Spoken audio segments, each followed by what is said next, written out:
Jack Danielle, bitch, help yourself. Yeah. I'm a ladies man like Leon Phillips. You still can't help yourself. Yeah. Book me for a show, I'm helping myself. This seconds at the hotel. Yeah. Y'all boys hell. Paying hoes that can't help yourself. Damn. Hell is you doing? They open that door and I'm helping myself with my shoe in. We can't. Okay. Treat the old fended like a new Benz. Whole break up with G Newlands. Don't be mad cause we looping. Yeah. And you gotta pay for my 2 cents. Yeah, nigga, pay her. No more French. I feel like we young was cracking. What's happening? Help yourself, girl, the sacking. Brought knocked out like backspin. Yes, a lot of that happened. Yeah. We got a lot of that. Girl, help yourself. We got a lot of that. Try to help yourself. Damn. We got a lot of that. 2 pinky rings, that's a lot of me talking about. I put you on, so help yourself. Tall this game, I chose this year. I bless you. You ain't heard of me, you in a rockin' shit. Yeah, 13, 17, rockin' that. Help yourself the pride to swallow that. Nigga cross me, ain't gon' holler back. Like for what numbers, done a lot of that. I want a lot of that. We want a lot of that. True talk, let's get it. You got a little money and a lot of rap. Yeah, go in your bags up and then get on the mic. One track, still a lot of laps. Yeah, I feel like Roger's up. Oh my God, I love my computer. Yeah, nowadays I stay booted. Yeah, turn up in here. Help yourself to the truest. You knew it and you blew it. Baby, yeah. Pass that shit before you lose it. Help yourself to the benches. Okay. It ain't no yeah. Patience is a virtue for my haters. Hey, good morning. What's happening? Welcome to the Doug Stewart Show. And this is a fantastic, freaky, funny football Friday. And oh boy, we got a lot of great things planned for you today, as we do every single day. Shouts out and good morning to all of the Stewies and the Stewettes. Yeah, rise. It's Friday, baby. We made it.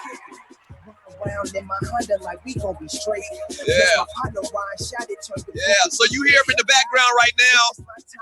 Recording artist, TheCoolisMac. He will join us today, man. I got a bunch to tell you, man. First of all, welcome and thank you for joining me on the Doug Stewart Show here on the 2 Live Stews Radio Network. Good morning, good morning, good morning.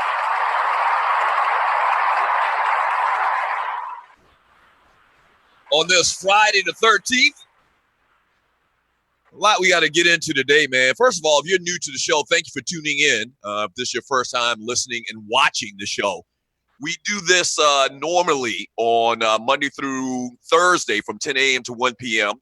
Via audio on Spreaker.com as well as the DougStewartShow.com. But every Friday, we flip it a little bit, and we do the YouTube show and the Facebook Live show and have a lot of fun with that, man. So thank you for joining your boy. The number to the show, you can actually call in live at 404-822-5467. You can also email me at Doug@theDougStewartShow.com. There's chat rooms involved or part of Facebook Live and YouTube Live. Post your messages, your thoughts in the chat concerning what we're talking about on the show today. And I read it all throughout the show. It makes this the most interactive sports and guy talk show in America. Bar none. Bar none. Yeah.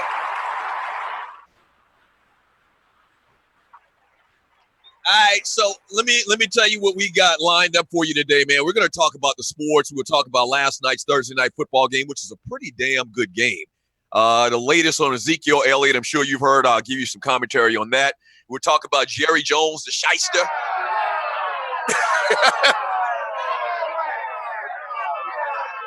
We'll talk about Sister Jamil and what's going on with her, Jamil Hill from ESPN. Kind of like a recap of the biggest stories of this past week.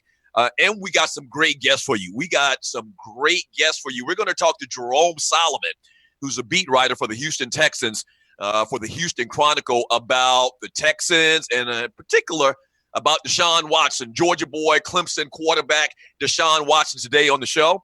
We're also going to talk to former Atlanta Falcons safety Bryan Scott, my cousin. That's right. Family. Yeah.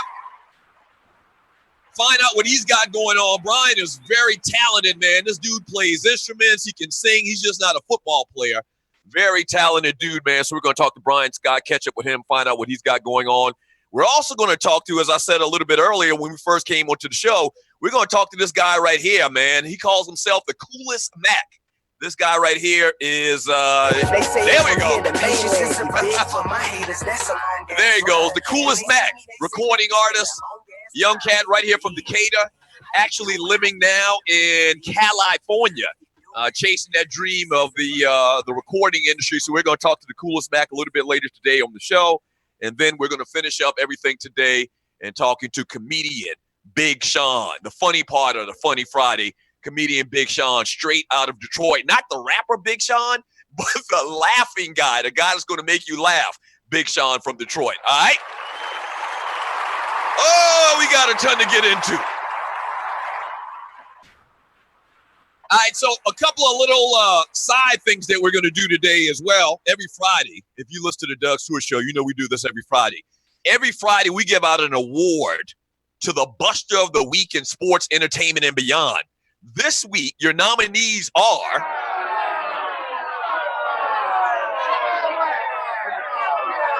singer Tyrese. I don't know if you've heard about this, but Tyrese and The Rock, a.k.a. Dwayne Johnson, actually co-starred together in these Fast and Furious movies. Somehow, I don't even know the whole story, Tyrese is beefing with The Rock. And he's nominated because he don't know who he effing with. Yeah. He's effing with a dude that clearly can whoop his ass. So y'all nominated Tyrese. We also nominated the cocaine coach, Chris Forrester, down in Miami.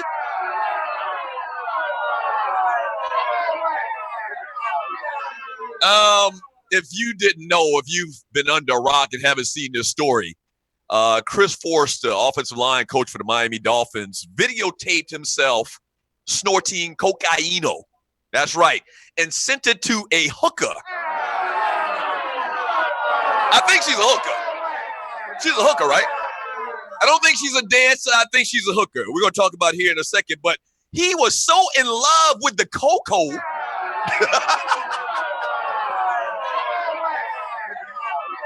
I'm in love with the cocoa. He's so in love with the cocoa that this man thought it was a good idea. Now he's on drugs, clearly. And you're listening to the Doug Stewart Show, so he probably doesn't really know what he's doing or what he's saying.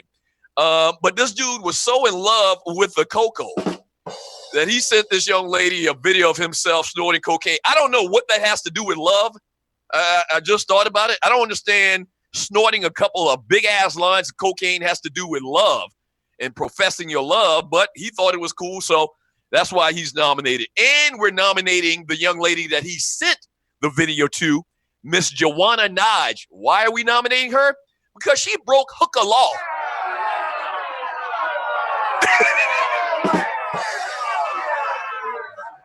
There has to be some unwritten man law or law, period, that there has to be a client doctor type privilege between hooker and said client, John, have you. And exposing this dude all over the world, man, she clearly broke a law. I actually like that she did it because of the reasons why she gave. But we had to nominate her ass for a Ball Penis Award as well.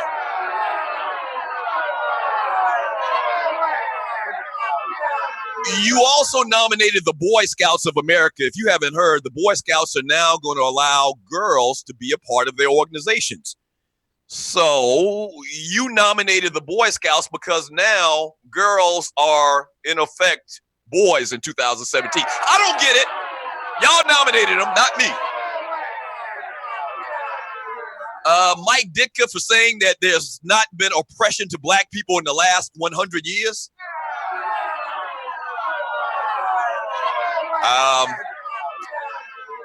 Yeah, I don't know about that. There's been like several, probably 100 lynchings within the last 100 years of black people. So Mike Dicker's nominated, and then y'all nominated Jerry Jones. Once again, the shyster. We'll talk about that in a second, the biggest stories of the week. But Jerry Jones basically made some slave masterish comments about his players and kneeling and protests and all of that stuff. So y'all nominated him. If you go to Two Live Stews Radio Facebook chat group, as well as the Doug Stewart Show Facebook chat group, there's a poll there, a survey. You can actually cast your vote, and we'll tell you who the winner/loser is later today in the show. All right. we are also, in honor of today being Friday the 13th, we're going to give you the top 5 scariest movie characters of all times. All right? I'm going to give you my list. Now, I need to tell you something about this. You know what time it is, niggas. I don't watch scary movies. That's just word. But I kind of know the story behind these characters, and I'm going to give you the list in the definitive order. I'm going to go from 5 to 1 in honor of Friday the 13th today. So I'm not a fan of scary movies. I just don't understand the logic of paying my money to be scared. I've always been like that. And so I've seen 1 or 2 of these movies, but most of them I haven't seen. But I know the stories about these particular characters. So we're going to have some fun with that today, man. I'm going to give you the top 5 scariest movie characters of all times in honor of today, Friday the 13th. Yeah. All right. Yeah. All right, when we get back from the break, we're going to take a quick little break. And when we get back from the break, man, we'll jump into the top stories, the biggest stories this week in the world of sports, entertainment, and beyond on the realest sports and guy talk show in America. All right. Make sure you share the link to this show on Facebook or YouTube. All right. Share the link. That's very important. Make sure you do that, as well as tag a company that you think would be a great partner for the Doug Stewart Show. You can contribute to the show as well. You'll see a graphic talking about that throughout today's show. So a lot to do today and a short time to get there, man. Great guests, a lot of fun, real trio sports and guy talk, real commentary. That's what you're going to get today on the Doug Stewart Show, all right? So a quick little 3-minute break, and we will be back. Don't go away. The Doug Stewart Show.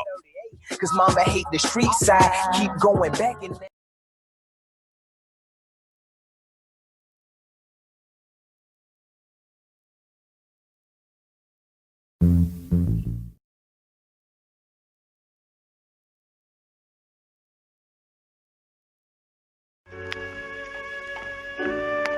Hey, only business phone calls for now, man. We ain't taking no more of them And prank then Miles calls. back on Them it prank again, calls you is dig them what I'm calls that ain't saying? about no money. Ooh, okay.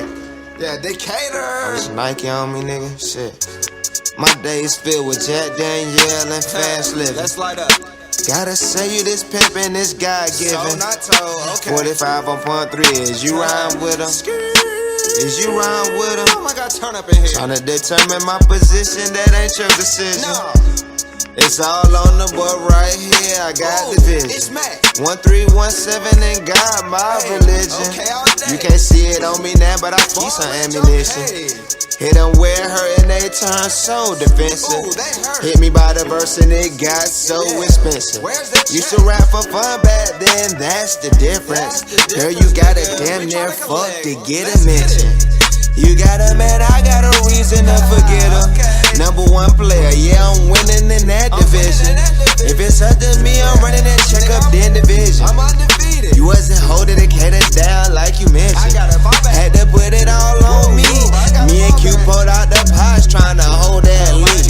But niggas thought it was up to y'all. Watch you fly for years, now I gotta watch you fall. It's up to me, it's up to me, it ain't up to y'all. It's up to me. You ain't standing in my boxer drawers. Not at all, it's up to me, it ain't up to y'all. How about I eat your fucking plate till there ain't none at all? How about I pull up in that 01 on them bras? They can hop in the night, hell, that's they call. It's up to them, it ain't up to me. I give a damn if you never see me on the east. Like it's up to you if I can pull back up. Million plays on SoundCloud, nigga, pull that up. Homie had that J-Man, I got a full cup. A full cup. Yeah. Baby D&G, we full up. We full up. You did. Yeah. Fuck, nigga. I'm putting on for my side, nigga. If you ain't see me there, nigga, you ain't see me there. You did. Like I need your ass to vouch for me, nigga. It ain't up to you. It ain't up to you. Yeah. Hey, welcome back to the Doug Stewart Show. The Coolismac in the background. Yeah. Hey, the number to the show is 404-822-5467. You can also email me at Doug@TheDougStewartShow.com. A fantastic, freaky, funny Football Friday. Make sure that you share the link to this show. We would greatly appreciate it. There's also going to be a graphic flashed in front of you a couple of times throughout today's episode where you can contribute to the show. We're trying to do some big things and take this show to the next level, man. And so if you can contribute $5, $10, $50, $50,000, you might have $500,000 laying around. We will kindly take it.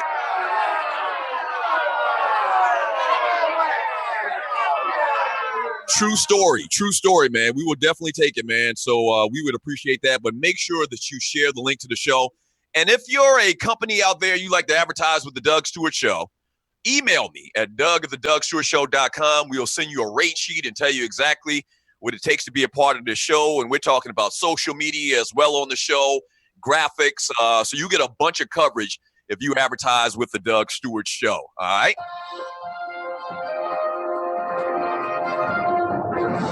The biggest stories from this past week, we'll touch upon those in a second. We'll get to Jerry Jones and the comments that he had for his team. But last night on Thursday Night Football, a good-ass Thursday Night Football game, which we're not used to be honest with you, as the Philadelphia Eagles go into Carolina and beat the Carolina Panthers 28-23. Ball award to them.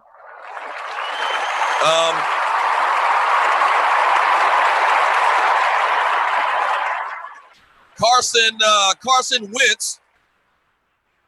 Wentz threw for 222 yards and 3 touchdowns to help the Philadelphia Eagles beat the Carolina Panthers once again 28-23 to improve to 5-1 in the NFC. Clearly the class of the NFC East. The Eagles turned 2 interceptions deep in Carolina's territory into 15 points with 1 touchdown pass to Zach Ertz and LeGarrette Blount's 2-point conversion. So if you watched this game last night, I watched the entire game, stayed up real late, probably shouldn't have stayed up that late.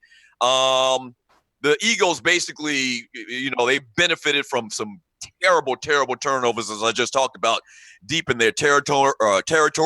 The first 2 interceptions by Cam Newton weren't his fault. I wouldn't technically call them his fault, but they happened. The third one was misunderstanding as far as a route. And Cam had been looking very good over the last couple of weeks, but last night not so good. Even though it was a close game and a couple of breaks here or there, ultimately led to the victory for the Philadelphia Eagles. But once again, they go to 5-1 on the season, and the Carolina Panthers go to 4-2. The other big news on yesterday,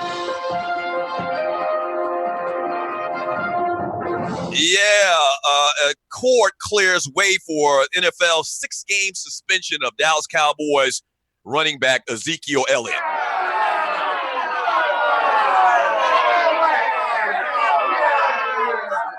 Yeah, a federal appeals court cleared the way Thursday for the NFL to impose a 6-game suspension for Dallas Cowboys star Ezekiel Elliott over domestic violence allegations. And once again, I have to remind you about that. We hadn't talked about this story in so long that these are allegations. Not only are they allegations, but the local police authorities that reviewed this case didn't think that there was enough evidence to actually bring charges against Ezekiel Elliott. So the league and Roger Goodell trying to be holier than thou and trying to show everybody that, they're going to be tough on domestic violence, which I totally agree they should be tough on domestic violence.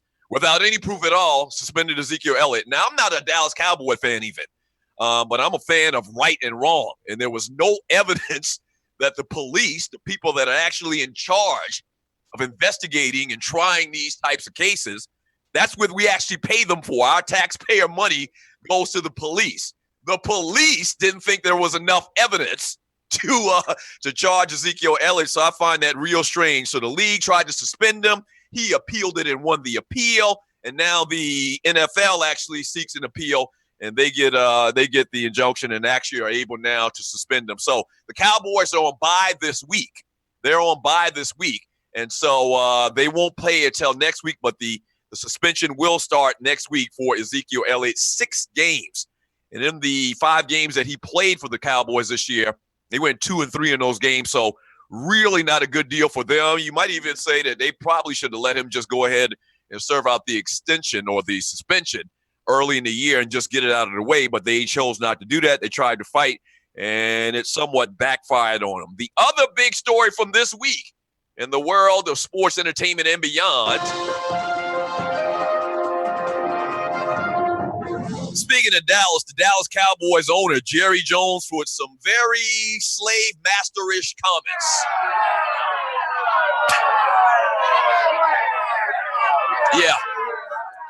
On Sunday, this past weekend, Dallas Cowboys owner Jerry Jones indicated that he would bench players who didn't stand for the national anthem before games.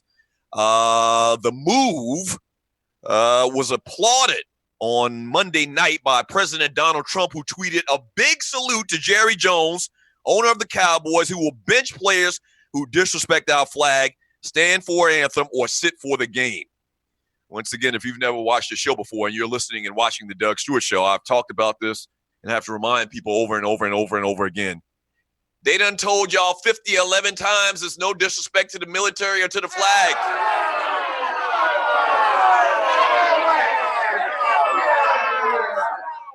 11 times. And we don't need to even get into the details of what this protest is about. But Jerry Jones, and coming out and being so strong, is very contradictory, very hypocritical to the stance that he took just a week earlier. This is my opinion. This is my commentary. To the stance / kneeling that he did with his players just a week before. So basically, Jerry Jones had the Cowboys players to interlock these arms before the national anthem was played a couple of weeks ago in a show of unity. But when the anthem was played, they stood their black asses up. So it was a con. It was a con. Jerry Jones has real opinions about the flag and about the reason for the flag, and the protests basically have come to light this past week. It was very disappointing because a lot of players that I've seen, a lot of former Cowboy players and people that have been associated with Jerry Jones say that it was so out of character, the strong words about, social injustice and the reason for the protest, and basically just ignoring or throwing to the side their constitutional rights.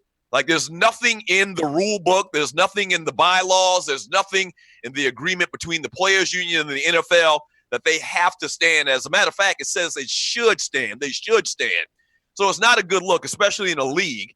And once again, this is my personal opinion, especially in a league where 70% of the players are black, especially in a league where, once again, 70% of the players are black, in which they've seen and have seen daily over the last couple of years, black men, in particular, unarmed black men, get murdered by certain unscrupulous police, and they want to see change. That's what this is all about. If this is your first time tuning into the show, that's what it's about. It's about police brutality. It's about starting a conversation where we can have change, police reform, policy, procedural changes in law enforcement, and how they interact and approach, suspects on the street. So that's what it's all about. So very, very disturbing commentary by Jerry Jones, who obviously, man, his product are players, and 70% of that product, once again, are African-American players in the NFL. So I want to get your thoughts on that, man, and what Jerry Jones had to say. I know a lot of people that are Cowboy fans. I'm from a little small town in South Carolina, and all of my peers, all of the people in my demographic, man, are Cowboy fans, or to a lesser degree, Washington, D.C. football fans, or, something like that. But for the vast majority are Cowboy fans, man, and they really took umbrage to the comments by Jerry Jones this past week. What are your thoughts?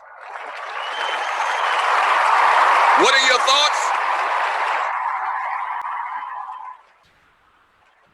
Here's what we're going to do. When we get back from the break, we're going to take a quick little break here, but when we get back from the break, what we're going to do is read some of your messages in the chat rooms on YouTube and Facebook Live. Get some of your thoughts on what we've talked about already today. Last night on Thursday Night Football, very good game, which we usually don't get. We'll talk about what happened last night on the Thursday night game. We'll also get your thoughts, man, in the chat room, or you can call the show at 404-822-5467 about Jerry Jones and what he had to say about his players. The players and the owners of the teams, the commissioner, Roger Goodell, are set to meet and talk about these flag protests. It's just about to hit the fan. We're going to talk about it at some point here. As a matter of fact, in about 30 minutes, we're going to talk about what resulted from an online Twitter beef between Jamel Hill from ESPN, the president, and Jerry Jones. We'll get to that in about 30 minutes, but when we get back from the break, I'm going to read your commentary, your thoughts from Facebook Live, YouTube Live. Don't forget a bunch of great guests today. You hear in the background, recording artist TheCoolisMac. Yeah, and we're also going to talk to Jerome Solomon, beat writer for the Houston Texans, a little bit later today on the show, and talk about Deshaun Watson, the team, losing J.J. Watt. We'll get to all of that stuff. That's later on today as well. Former Atlanta Falcon Bryan Scott's going to join me today on the show. That's my family, if you didn't know. And we're going to talk to comedian Big Sean Larkin. If you've never seen comedian Big Sean Larkin, dude is funny as hell. We've been having much success in these comedians week in and week out on the Facebook Live and YouTube Live show, all right? So we're going to keep it going. We'll read your messages in the chat and take your phone calls if we have any at 404-822-5467. Back in 3 minutes. This is the Doug Stewart Show. Something different. Come on and shit and give it a little different spin. Skeptical.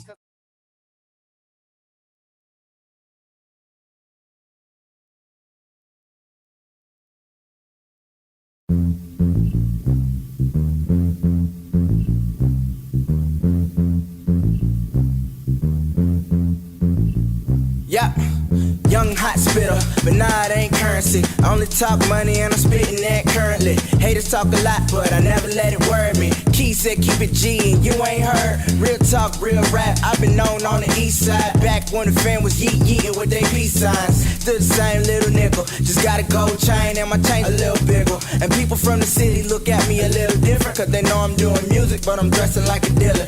Siege on the beat, got it sounding like Dilla. I heard the bass line and I knew that I would kill it. When I look in the mirror, I'm looking at the realest. I do it for the sick, so I know they gon' feel it. My niggas selling bricks to my niggas buying kicks out of Wish. 5 fingers and a fuck you, I rep that shit. Clothing foreign, cruising down Moreland. My weed is imported, I'm feeling important. Top down and I don't give a damn. No need to ask, man, you know who I am. It's Jace, nigga.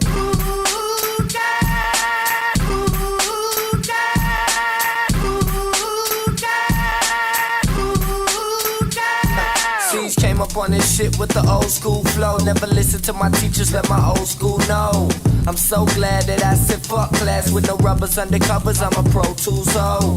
You see, I like to do a little something different. Come on and shit and give it a little different spin. Skeptical cause my skin got a different tint. The most in the genre, but oh, you still listening. And that's the only thing that matters to me, because I have a little more to say to light up the weed. So you're invited to see something rather unique and hear this shit while it bump at your favorite boutique. But I don't shop there at all, I'm a little more advanced when it comes to logos on my pants. I walked up in the spot and automatically this bitch asked for a dance. Seen a friend glance, gave her a wink and then she asked, yeah. Get your bitch took, nigga. Jace, Siege, what's happening through? Yeah. It's just know if you ain't me, you ain't killing me. Baby face nigga with them Uncle Lieutenants. Indicator where you in class with enemies. And stab smell of Grandma Ye and Mr. Friendly. That young cat kept it smooth with a seat smell. If them niggas cool, I'm Kool-Aid. You need help. Show them niggas how I find you and make the cheese melt. I'm stomping in your party, snatching females. Who that Mac? Kick ass where my shoe at. Fucking still run the city and prove it while I do that. It's pimping in the 6. Hate to see bitches going through that. Cause every day I smash hoes, true that? Yeah. See me, they don't know how to act. Since my decision to turn them sweaty palms, the tone to pick up the slack. Niggas Grandma Ye and Mr. Friend. Welcome back to the show. The number to the show is 404-822-5467. You can also email me at doug@thedugstewartshow.com. I need to give a shout out before we go any further, man, to last week's contributors. Shouts out to Melvin E., Said G., Michael P. So I'm giving the last name initials as opposed to the whole name, because when I give the whole names, I get people in trouble. When I give out government names, some of your bosses might be listening and they might fire your ass. So that's why I'm not giving out the whole name. You know good and well you need to be working. But anyway, shouts out to Melvin E., Said G., Michael P., Corey J., Charles A., Kevin J., and Ty B., man. Thank you so much for contributing to the Doug Stewart Show. We really appreciate it. Yeah. And once again, you too can contribute to the show. You'll see a graphic, and we'll actually give you some love. There's a little graphic of how you can contribute, but then also if you do contribute through PayPal, we'll give you a little cha-ching, a little mention throughout today's show. Now, let me go ahead and get started before I start reading these messages in the chat room on this fantastic Freaky Funny Football Friday. In honor of today being Friday the 13th, I'm going to give you the top 5 in order. The top 5 scariest movie characters of all times. The definitive list of scariest movie characters of all times. Once again, this is a disclaimer. I haven't seen most of these movies. I know you sitting at your home or your office or in your car like, how does Ninja go give a list and he hasn't seen the damn movies? That's neither here nor there. Don't worry about that. I know the stories. I know kind of the stories and the backgrounds of these particular characters. Just roll with me on that, okay? Please, just roll with me on that. All right, so coming in at number 5 on my list of top 5 scariest movie characters of all times is Jason Voorhees from Friday the 13th.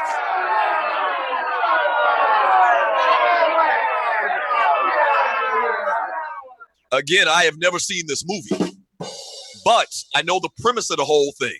A dude that got killed maliciously at some point in life keeps coming out of some lake with a hockey mask on. I don't understand why he wants to wear a hockey mask. Why doesn't he wear a football helmet? I don't get it. But he keeps coming out of the lake and chopping up these young people, these campers or whatever. I know the premise of the story. That's kind of scary. If you kill a guy, he continues to come back over and over and over and over and over again. Thus, Jason Voorhees from Friday the 13th makes my list of top 5 scariest movie characters of all times. There you have it. There you have it. Let me read some of these messages in the chat room on the Doug Stewart Show, Facebook Live and YouTube Live chat rooms. Oh, once again, don't forget as well, if you have a chance, go into the Facebook groups and cast your vote for this week's Ball Penis Award winner, Mike Ditka, Tyrese, Chris Forrester, the cocaine coach, Joanna Nige, Boy Scouts of America, and Political Correctness, as well as Jerry Jones. Let me read a couple messages in the chat room on the Doug Stewart Show from McCaffrey. Says offensive coordinator Mike Shula being so dependent on McCaffrey. And he's talking about Christian McCaffrey, the running back for the Carolina Panthers. They really try to get him the ball. I think last night they mentioned a stat that he had like 11 catches or something like that. But he really doesn't do a lot after he catches the ball.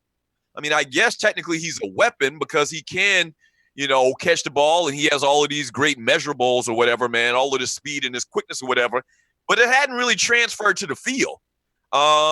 It seems like every time he touches the ball, he gets half of a yard and he's tackled right there on the spot, if not.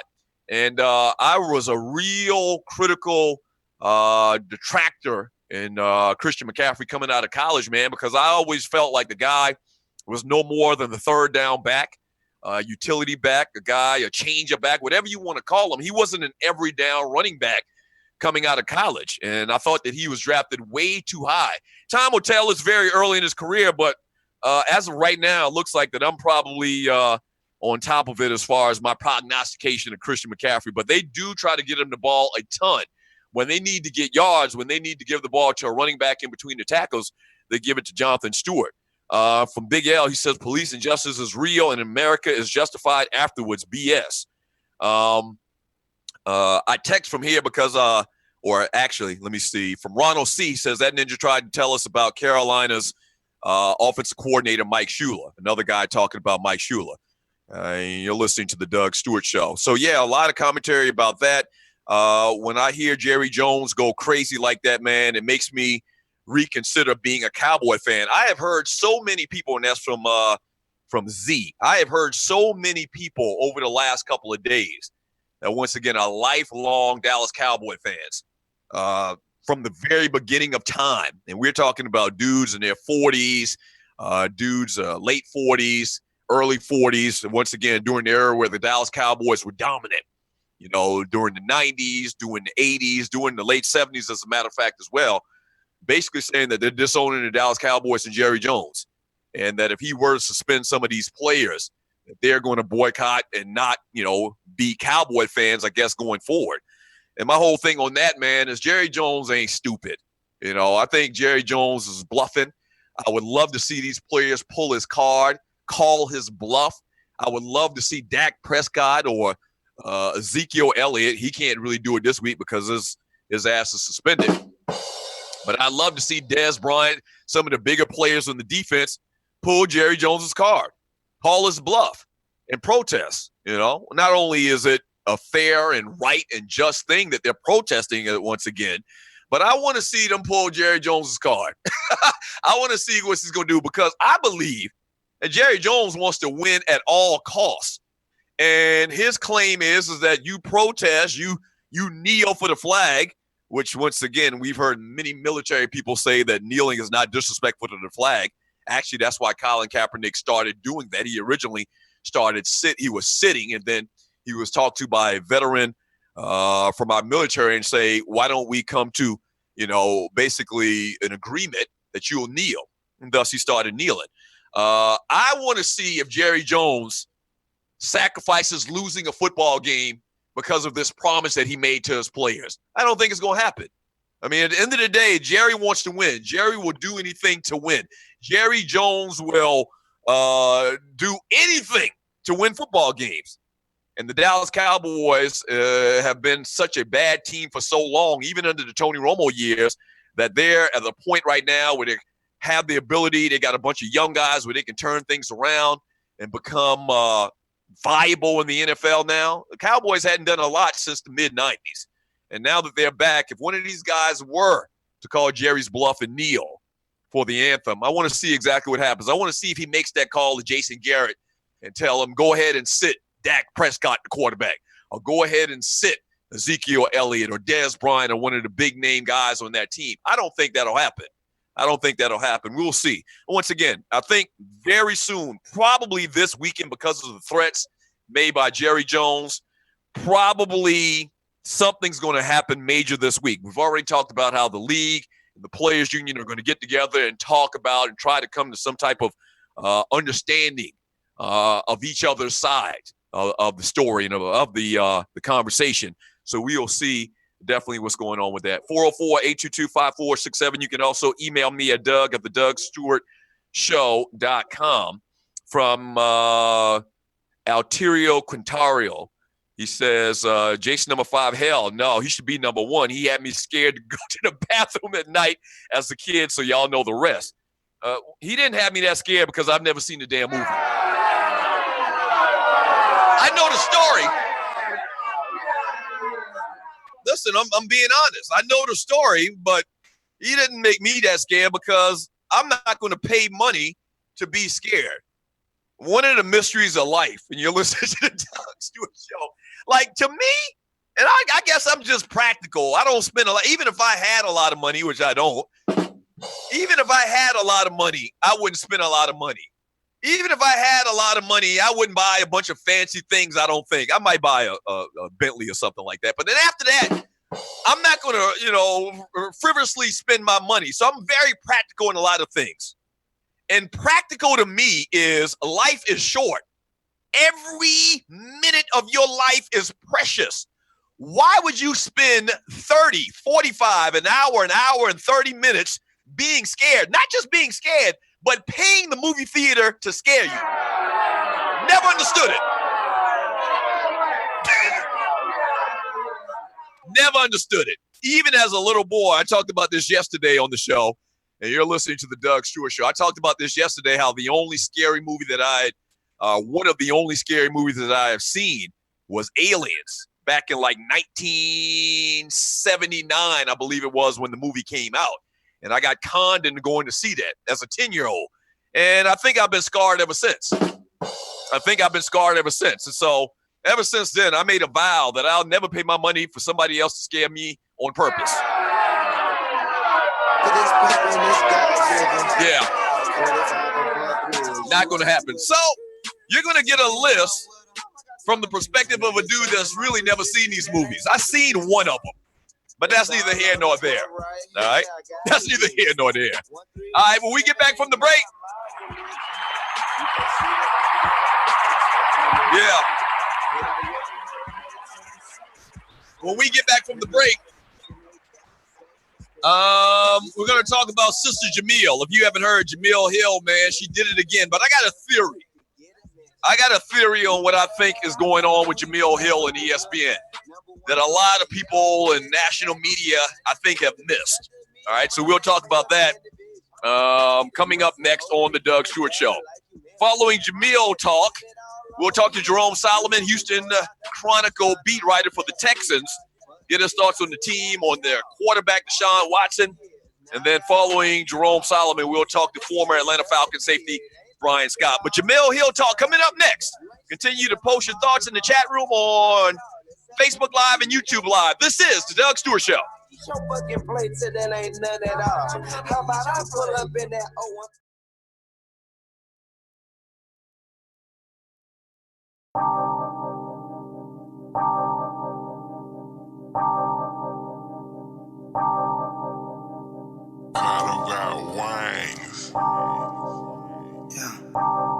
Young exclusive. Yeah. Flamed up a long time ago, boy, you know what's going on with me. Cash to be had, I'm tryna take some of that home with me. I got turn up in here. Yeah. I'm on my own too, fuck who don't believe. Yeah. I put that on my deuce, I put that on me. I put that on me. Talk to him. Dash through the cut line like a celebrity. Keep that good boot on me. Yeah. Sweat. The baddest bitch here with me. Yeah, she with He me. kick you out on the streets. Might as well tell that boy in cause he sleep. So I might not even speak. We fuck up the store every week. Yeah. 5 from Nike, niggas tried to bite me down, make you 13, 17. If we talking the status supreme, screaming about Gladys, you get Mickey D's. Currently I'm throwed off, Drew Brees. If you went with the team, you a feast. Let's eat. Matt so cold, he was born with sleeves. The realest niggas here with me. Okay. Boris. Yeah. The baddest bitch here with me. Okay, she a 1317 high girl. The loudest weed here with me. Bang ass. Doing right, it's so discreet. Yeah, I'm VIP, no got GP. turn up in here. Had that session rolled down, nigga. No GP. Know what's up with me. You know what's up with me, boy. Let's get it. If not, let me get you familiar. We taking off, nigga, wheels up. She wanna get on the team, but we filled up. Used to pray for him to feel lust. Now my skills pay the bills, bro. Okay. Now talk to him. Let's go. Now my skills pay the bills. Pay the bills. Breath of fresh air just to kill. Kill. See, I take it, then I give. We see you. Might drop a tape now and then. Yeah. I ain't going nowhere, I got limp. Very rare. Who ain't indicator got me bent. But you sick. I get extra grams off the strength. Okay. Long little pill wanna go against. Fuel band say I done reached my goal. I guess to me you got bad defense. Bad defense, damn. Nigga know exactly what's up with me, but I just had to make sure. Yeah, I rule the man, no look. Ain't no mind, they got no life. You just a fuck nigga, they ain't got no cure. Baby looking for me in the book. We ain't backing down, you ain't gotta be sure. A spade's a spade, fuck boy, you on the hook. Pulling up on you for that swag that you took. 2016 gonna be hard to overlook. I'm finna go to work, boy, I'm clocked in. I ain't got a combination still like this. Pull it to the bank, damn, got blocked in.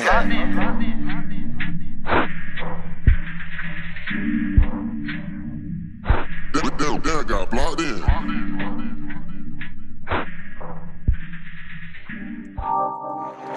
Yo! Welcome back to the realest sports and guy talk show in America. The Doug Stewart Show. Happy Friday to you, man. 404-822-5467. You can also email me at doug@thedugstewartshow.com. Don't forget to cast your vote for the Buster of the Week in Sports, Entertainment, and Beyond, and my chat groups on Facebook, 2 Live Stews, as well as the Doug Stewart Show. Your nominees are Mike Ditka, saying he hadn't seen oppression in this country in the last 100 years. First of all, he's not 100 years. That shit don't make no sense.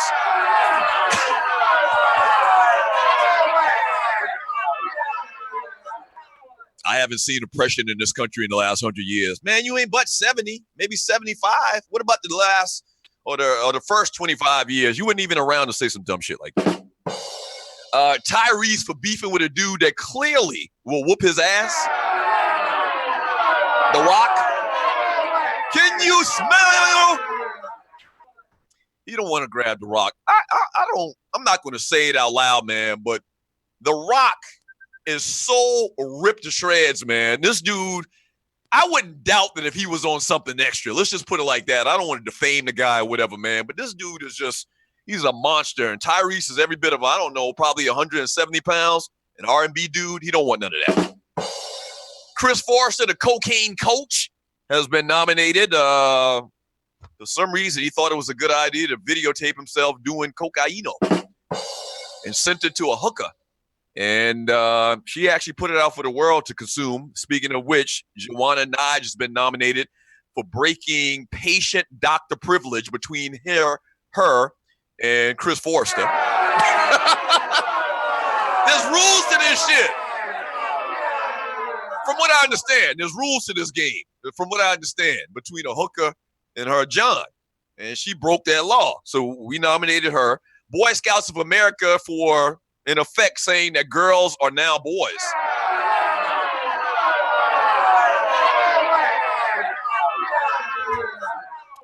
I don't get it. And listen, I don't want people to go back and say, man, Dougie's not progressive or whatever, man. I'm all for progress. I'm all for inclusiveness and everybody being fair, treated fairly and equality and all that. Of course, I'm black.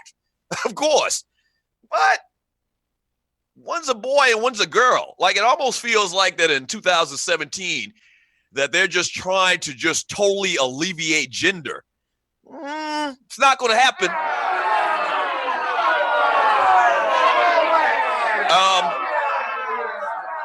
One's got an outie, one's got an innie. That's going to be a problem. That's going to be a problem on field trips and camping trips or whatever in the Boy Scouts. Now that girls are going to be tagging along with them as well. Because I know when I was a 7, 8-year-old, 9-year-old Boy Scout age, I was fresh as hell. Right. I was that little boy chasing girls on the playground, trying to cop a feel, trying to feel a booty in the back of their desk in class.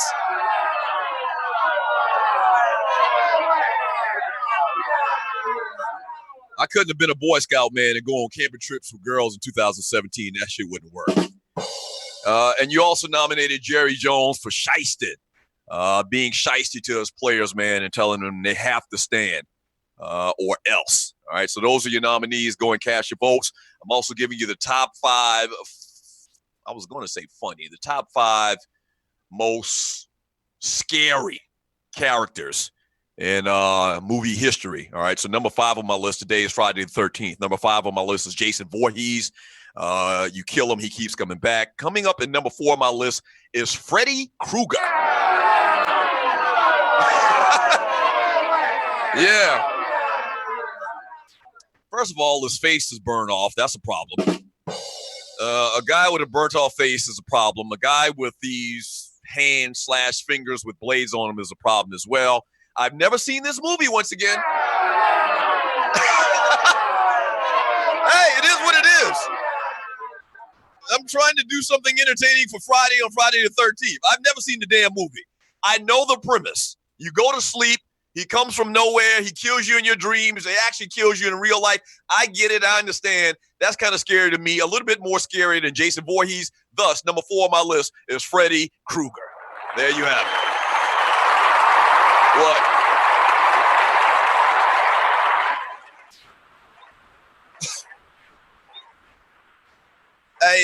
ESPN has suspended host Jamil Hill for 2 weeks. Due to a second violation of our social media guidelines, the network reported on Monday afternoon. Hill previously acknowledged letting her colleagues and company down with an impulsive tweet, ESPN said in a statement. In the aftermath, all employees were reminded of how individual tweets may reflect negatively on ESPN and that such actions would have consequences, hence the decision.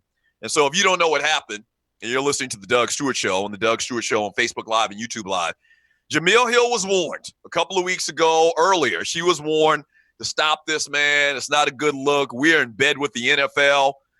So says the bosses at ESPN. And if you didn't know, I actually worked at ESPN on First Take for almost 6 years.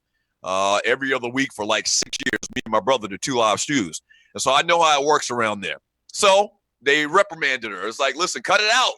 You messing with our money. You messing with these people money. Stop it. And I get that. I understand it. But then she comes back last week in some type of back and forth on Twitter, gets to the point where Jerry Jones made these comments about benching his players if they kneel. She quote unquote, reminded her followers that if you really want to cause change, if you really want to make a statement, is to boycott the sponsors of the Dallas Cowboys. That's a no-no.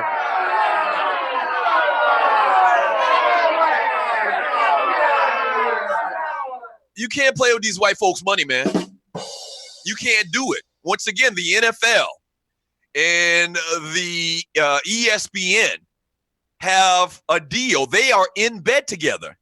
ESPN and the NFL just did a $15 billion deal recently. And so, in effect, she kind of backpedaled off the comments a little bit, saying, I'm not advocating for you to do this, to protest. It was too late. She had already put it out in the atmosphere. People had screenshot what she said, and ESPN didn't like her, thus she got suspended for 2 weeks. And I totally get that. I totally understand. I totally get it because they told her not to do it. Here's my thing about it. I like what she says. I agree with what she says. Clearly, if you listen to the show, I do think that the way that you're going to get to these teams and to these sponsors and to the NFL and make the statement that you want to make about social injustice in this country is through sponsorship, is going after certain sponsors of the league and of ESPN or whatever. But the problem is you can't mess with these people's money, and they already told your ass not to do it. So here's the thing about it. I think that Jemele Hill is playing chess. I think she's playing chess and everybody else is playing checkers. I think she wants out of her deal. I know Jemele Hill. She's very smart, and if you've watched her, man, she knows her sports. Very bright young lady, very polished. She know better than this.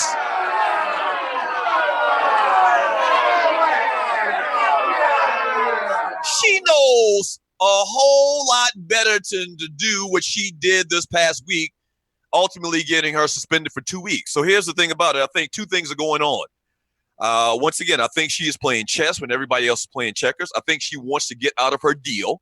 If you've noticed sports, radio, and TV over the last couple of years, ESPN has been losing a lot of their personalities and a lot of their big names, not just guys on air, guys or women on air, but a lot of people behind the scenes to Fox Sports. They lost Skip Bayless. They have that show now on Fox with Skip Bayless and Shannon Sharp. I don't even know the name of it. I've never seen it live because I'm doing this show, and you should know either. You should be watching this show as well. But Shannon Sharp and Skip Bayless are doing this show now that's very similar to First Take on ESPN, where it's much more liberal. Shannon Sharp's able to give his opinions to the highest extent. And it feels like what they're doing at Fox, which is ironic because Fox, the news entity of the network, is super, super conservative, but it doesn't seem like that with the sports side of things. And so they've given these guys free reign to talk about these protests and a lot of quote unquote uncomfortable things. That's a great fit for Jemele Hill. Not only that, Fox is in Los Angeles, California. ESPN is in Bristol, Connecticut. As a guy that was locked into a hotel 2 days a week, twice a month at Bristol, Connecticut, once again, with 15 inches of snow outside, you'd rather be in Los Angeles than Bristol, Connecticut.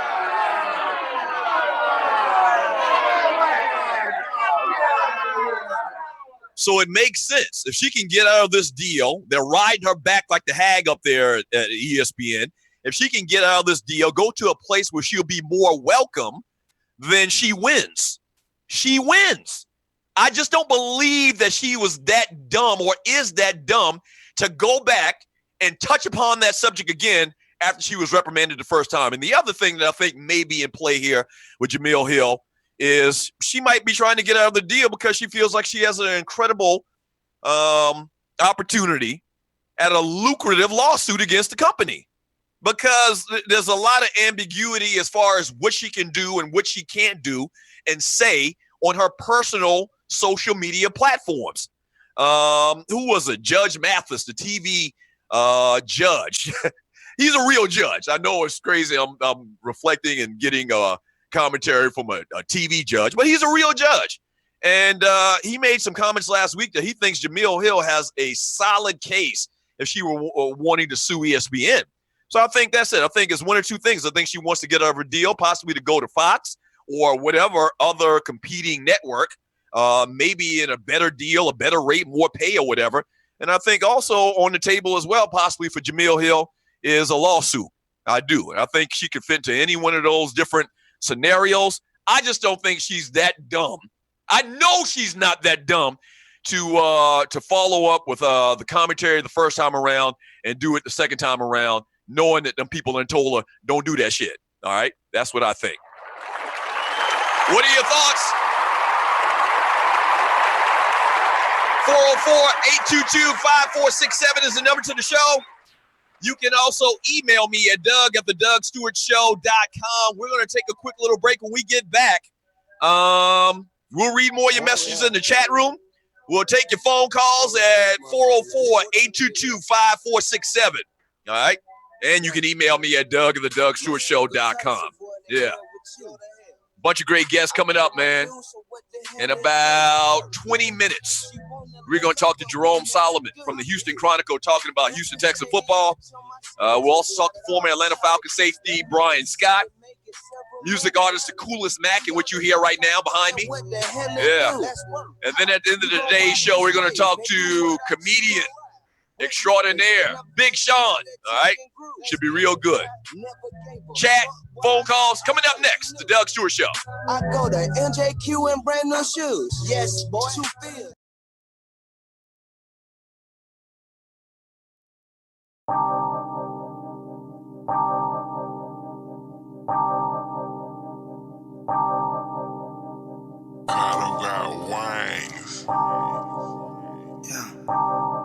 Young exclusive. Yeah. Flamed up a long time ago, boy, you know what's going on with me. Cash to be had, I'm tryna take some of that home with me. I got turn up in here, yeah. I'm on my own too, fuck who don't believe. Yeah. I put that on my deuce, I put that on me. Talk to him. Pass through the cut line like a celebrity. Keep that good boot on me. Yeah, Sweat. the baddest bitch here with me. Yeah, she He with me. kick you out on the streets. Might as well tell that boy in cause he sleep. So I might not even speak. We fuck up the store every week. okay. Yeah, 5 from Nike, niggas tried to bite me down, make you 13, 17. not at all. If we talking the status supreme, screaming about Gladys, you get me get Damn, these. okay. Curl them throwed off, Drew Brees. Goddamn. If you went with the team, you a feast. Let's eat. Matt so cold, he was born with sleeves. The realest niggas here with me. Okay. Warrich. Yeah. The baddest bitch here with me. Okay, she a 1317 hot girl. The loudest weed here with me. Bang ass. Doing right, it's so Let's discreet. smoke. Yeah, I'm VIP, Oh no my God, GP. turn up in here. Have that session walk down, nigga. No GP. Know what's up with me. You know what's up with me, boy. Let's get it. If not, let me get you familiar. We taking off, nigga, wheels up. Let's go. You wanna get on the team, but we filled up. Used to pray for him to feel us. Now my skills pay the bills, bro. Okay. Now talk to him. Let's go. Now my skills pay the bills. Pay the bills. Breath of fresh air, dressed to kill. Kill. See, I take it, then I give. We see you. Might drop a tape now and then. Yeah. I ain't going nowhere, I got limb. Very rare. Who ain't indicator got me bent. Where you sit? I get extra grams off the strength. Okay. Long little pill, wanna go Wanna again. go again. Feel bad, say I done reached my goal. I guess to me you got bad defense. Bad defense. Damn. Get Nigga out knows of that here. what's up with me. Hell is you doing? Open that door. Hey, welcome back to the Doug Stewart Show. Happy Friday to you. The number to the show is 404-822-5467. You can also email me at Doug@TheDougStewartShow.com. Coming in at number 5 on my list of top 5 scariest movie characters of all time, Jason Voorhees at number 5, number 4, Freddy Krueger. And I'll give you number 3 here in a second. You can email me for advertising rates. If you have a company, man, and you want to advertise on the Doug Stewart Show on Facebook Live and YouTube Live, all you got to do is email me at Doug@TheDougStewartShow.com, and we'll send you out a rate sheet and how we do it, and we'll get you taken care of. All right. Let me grab a call. Caller, thanks for calling the Doug Stewart Show. What's your name? Where you calling from? What you want to talk about? Damn, guess who stepped in the room? Wow, well. If it ain't the number 1 Chief Rocker Vern from Jersey. 2 days in a row now. Shoot. Don't get no better than this. So I actually asked Vern to call up, and he actually did something right. Because yesterday we tried to get Vern on the show, and to give a little background on Vern, he's one of the big supporters of the Two Live Stews and of the Doug Stewart Show, and he actually has his own show on Two Live Stews Radio Network. So he's a great guy, but he screws up a lot of shit. Vern, how you doing today, sir? Oh man, you funny. I'm good, man. You know, I can't be no better. You know, just living each day as they come. Vern, today is Friday. Today is Friday. For people that don't know, if they couldn't tell from your name, you're a big fan of all New York sports. You're from Paterson, New Jersey, or the Bronx, or Boston, or something like that. Where are you from again? No, rewind that. Rewind. Newark, New Jersey. Okay, so you're from someplace up there, Columbus, Ohio, something like that. So you're a big fan of all the New York sports teams, man. Your Yankees made it to the ALCS. That's a good look. Yes, sir. But your New York Giants right now might be the shittiest team in the NFL. No, because you got other teams that are 0-5. So how you the shit? You the best 0-5 football team in the NFL. Vern, that doesn't sound like something you want to brag about. You're the best 0-5 team in the NFL. Yeah, definitely that. Yeah, that means that the 5 games that we lost, we could have had one. We could have put a foot in the ass for bad management. You know what I'm saying? Right. You guys got Denver this weekend, and you're listening to the Doug Stewart Show and watching the Doug Stewart Show on YouTube and Facebook Live. So you guys, the reason I said you're probably the worst 0-5 team in the NFL is because y'all go to Denver this week. You know you're not going to win that. So in effect, you're already 0-6 right now. Why not? Why not? We cannot win that game. It's on prime time. Well, let me tell you why you can't win that game. Your quarterback got all 4 of your wide receivers hurt last weekend. True that. He's having the worst year of his career. You're on the road playing one of the best defenses in the league. Those are some of the quick reasons that I came up with on why you're probably going to go to 0-6 this weekend, Vern. That ain't many reasons at all. The reasons I come up with us winning is we got some young boys playing wide receiver that's hungry. You know what I'm saying? They want to get them contracts too. They don't need no big contract like Beckham and the rest of them. They just need a contract to continue on and getting fed. You know, right. We got a rookie running back that's about to start because the other 2 running backs are garbage, and I don't know why we didn't never get a running back. You got a couple teams with 3 running backs. Well, you guys got. Let me cut in. You guys got Wayne Gallman. I think he's going to the Clemson running back. I think he's going to get the start this weekend. Is that right? Yeah, he's going to get the start, man. He's the better back, man. Right. I said that in preseason that he should have been the starting back. But they don't listen to me, you know, but... Well, Vern, they're not going to listen to you. Why not? They're not. Because you're Vern from Jersey by way of Decatur or Lithonia, wherever the hell you live at. They're not going to listen to you, Vern. Man, fuck all that. I'm a 49 Whoa, wait, Vern, don't. I mean... We only allow me to cuss on this show like that. Okay. Oh, okay, my bad. Right. My bad. I'm sorry, right. my brother. Go ahead. Go ahead. Back to your Giant talk. Okay, so I've been a fan for 49 years. You know, blood, sweat, tears, all that. You know, joy and happiness. So I feel that I got rights. Right. You know, if everybody else can email the owner, I can go up there and knock on his door and say we need to talk. But you do understand you can email them till the cows come home, but they're not going to listen to you. You understand that, right? Why they not gonna listen to me? They listen to Joe Blow. Right. Why they ain't gonna listen to me? Hey, Vern, we got to cut this. Go ahead. So why we got? Wait, hold on. Time out. Why we got to cut it short? Well, Wait, hold on.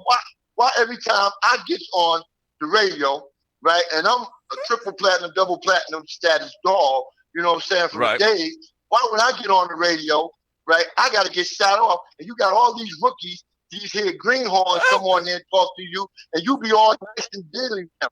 You don't even get them jokers BPAs no more, man. What's up with that? But Vern, you a lot of times, I love you, Uncle Vern. I mean, you kind of like a bootleg uncle to me, but a lot of times you fuck a lot of shit up. Listen, I gotta be honest with you, Vern. You are a fuck up. Seriously, you are a fuck up, Vern. So if I'm all that, what are you then? I mean, come on, baby. I mean, I'm Doug Stewart, man. What do you mean? I just shot over your head, Vern. That wasn't at you. That was over your head. That was over your head. Can I say something? Yes. You're like the back of that cow ass on Chick-fil-A. That's what you is. You know what I'm saying? What the hell So does that mean? You take that. Hey, we gotta let you go. Before I let you go, Vern, we're talking about scary movie characters. This should be interesting. You're old school. You're a lot older than me. You in your early 80s. What's the scariest movie character to you of all time, Vern? Oh man, I gotta say Chucky, man. But that little son of a bitch don't die. You know right. Vern, I already told you about using those types of cuss words on my show, Vern. That's right, dog. Okay. All right. So your vote for scariest movie character of all time is Chucky. From Chucky, what was the movie's name? Child Play, right? Yeah. Okay. Yeah. Good stuff. Hey, Vern, man, I wish that we could be friends, man. Once again, I treat you like a bootleg uncle. You act like a bootlegged uncle. You kind of remind me of my Uncle Donnie. I wish we could be closer and have a more civil conversation going forward, all right? And when I meet Donnie, I'm going to tell Donnie he's going to have to take some more foot up your ass because you ain't learned coming up.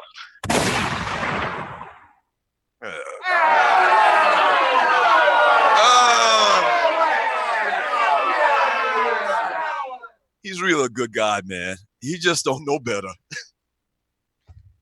He's really a good guy. He just, you know how, you remember, if you're my age, you remember the Flintstones back in the day? You remember Schlep Rock? Remember Bad Luck Schlep Rock? Schlep Rock, and you're listening and watching the Doug Stewart Show. You remember Schlep Rock would, whenever he come on the scene, just shit would go wrong? Like Schlep Rock would walk into the room and then a plane would fall out of the sky, or a kitchen sink would fall out of the sky and hit Fred or Barney in the head or something like that. Vern is the real life Schlep Rock.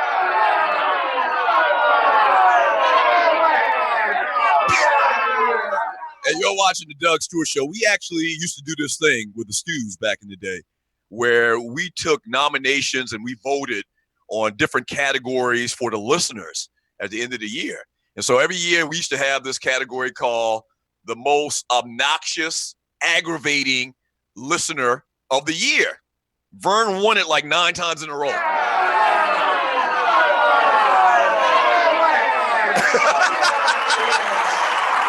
Vern, thanks for the call, though. Thanks for the call, Vern. 404-822-5467. That's 404-822-5467. You can also email me at Doug@thedougstewartshow.com. All right. Let me read a couple of these messages before we take a quick little break on the show on this fantastic, freaky, funny Football Friday from Kirtland. Kirtland says, why not, Doug? Women pay money at the movies to cry during a chick flick. Can't do them like that. Not pushing using my phone. I don't understand what that even means. Kirtland also says Tyrese ain't ready for The Rock. He can't handle Genuine and do with baby hair. So if you don't know the background on that, you remember what was the name of the song he had? Ride That Pony, Genuine. Evidently, Genuine and Tyrese had this beef going back in the day, and word on the street is Genuine kicked Tyrese's ass, which is crazy.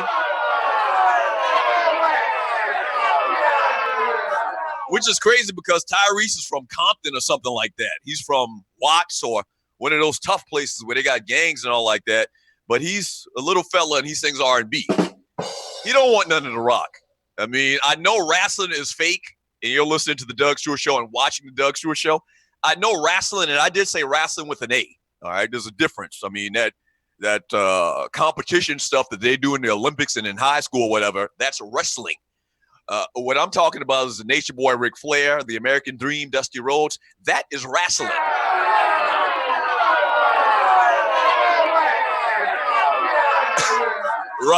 Right. That's wrestling. And The Rock, man, is just an animal. He's a freaking animal. I just watched the last episode of Ballers last weekend. I was actually a week behind from the season finale, I think it was. Very good show. The Rock has actually become a decent actor. Now, a lot of the roles that he ends up playing are basically Dwayne Johnson or The Rock. You know what I'm saying? They just film it. So he doesn't really have to go outside of who he is as a person, being this big, strong, husky dude that that's physical and all like that. If you don't know, The Rock played college football at the University of Miami. So I'm not saying he's a great thespian or anything like that, but he's done all right for it. You know, he's a lot better at it than he was when he first started. And that TV show Ballers, if you haven't seen it, man, is pretty damn good. Yeah.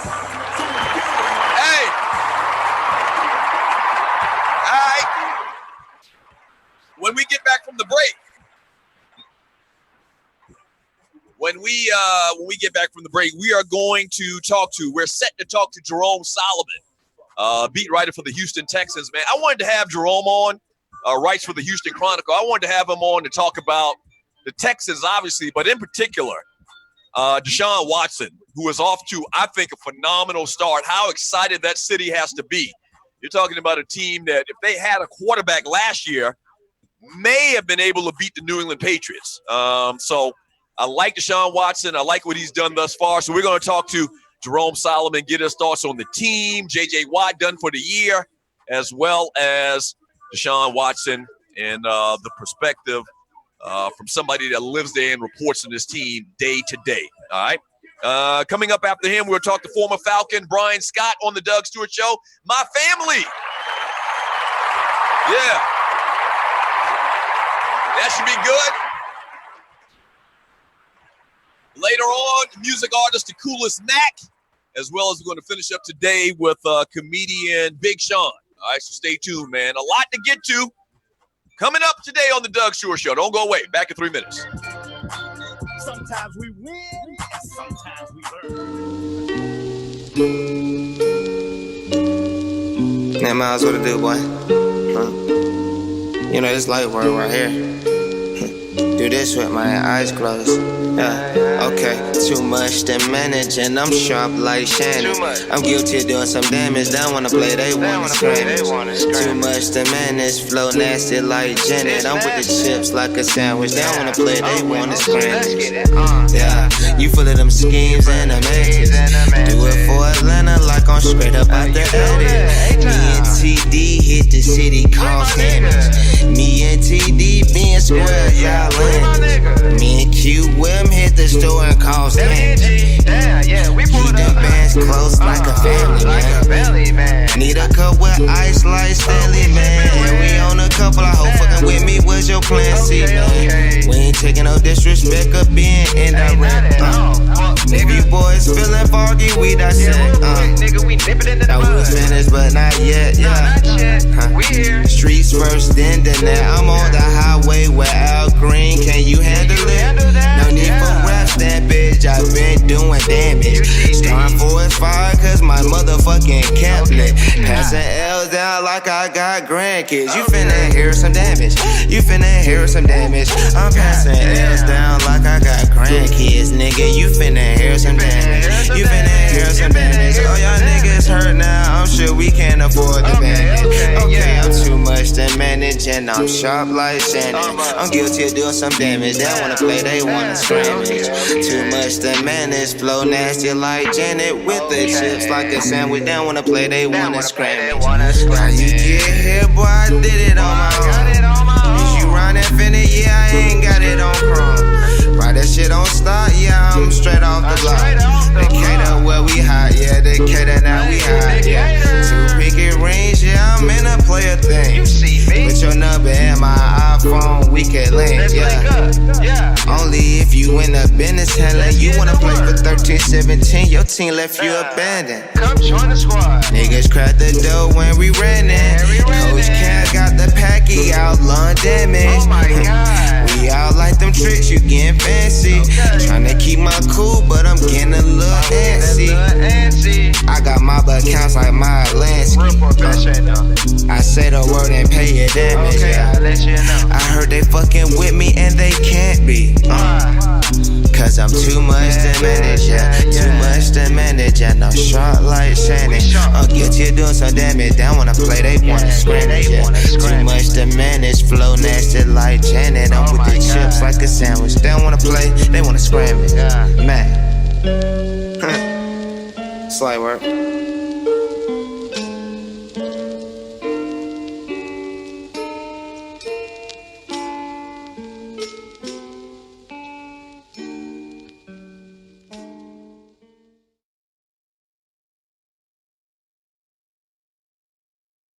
Hey, welcome back to the show.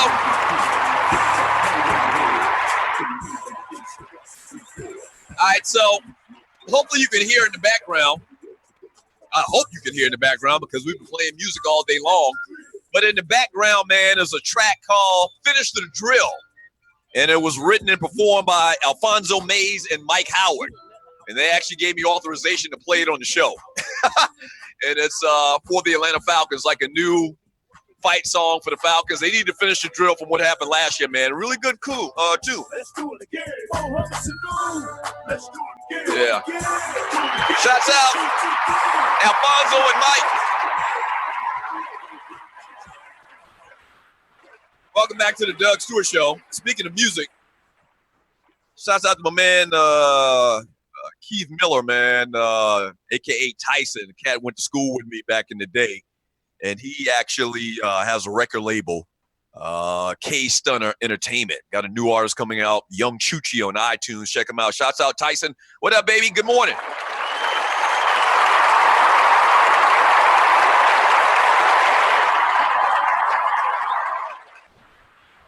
All right, 404-822-5467. You can also email me at Doug@TheDougStewartShow.com. Do not forget, man, if you got a company, a business, and you like to be a sponsor for the Doug Stewart Show and advertise on the Doug Stewart Show, just email me at Doug@TheDougStewartShow.com. I mean, imagine your product like sitting right here in the camera, okay, for full view for all of the people watching the show to check out. Imagine the great graphic by my man Robert Hix at the mothership in D.C. If you see on the screen, if you're looking at the back camera behind me, imagine him throwing the graphics up about your company and details and information where people can call and go to your website and all of that. So do business with us. Break bread with your boy, all right, on the Doug Stewart Show. Email me at Doug@TheDougStewartShow.com.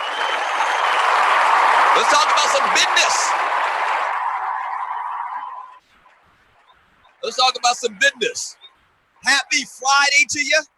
Happy Friday to you. If you don't do anything else, and I know I asked you to do a lot, but hell, I have to. I mean, we trying to make moves around here, all right? So I'm very selfish in asking you to do a lot of shit, but I need you to do it.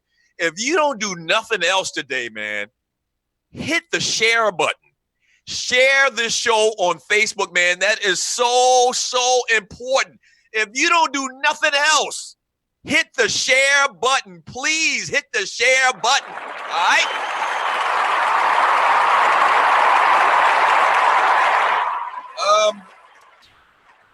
I'm going to give you number 3 on my list here in a second of top 5 scariest movie characters of all times in honor of today being Friday the 13th. But right now, joining us on the show is beat writer for the Houston Chronicle, Jerome Solomon, talking Houston Texans football. Jerome, how you doing today?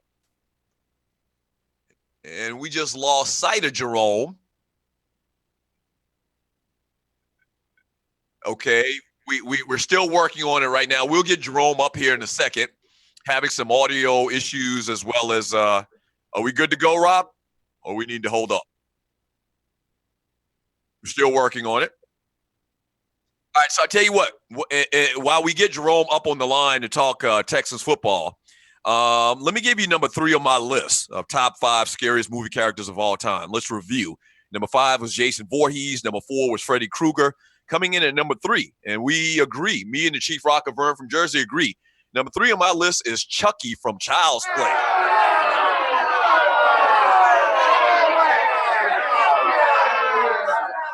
Once again, I have never seen this movie, but I know the premise. There's a guy that used to collect action figures. I never collected dolls. I collected action figures. There's a big difference.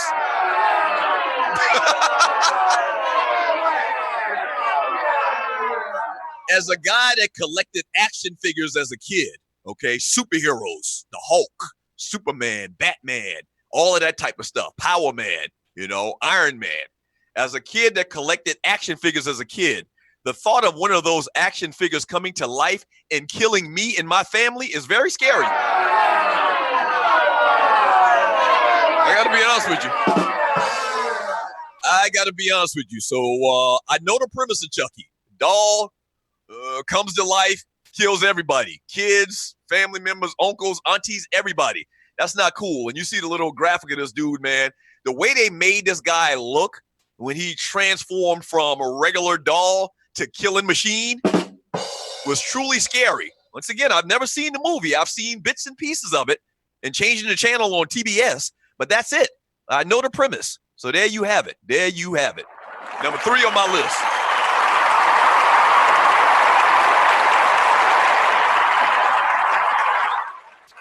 Yeah.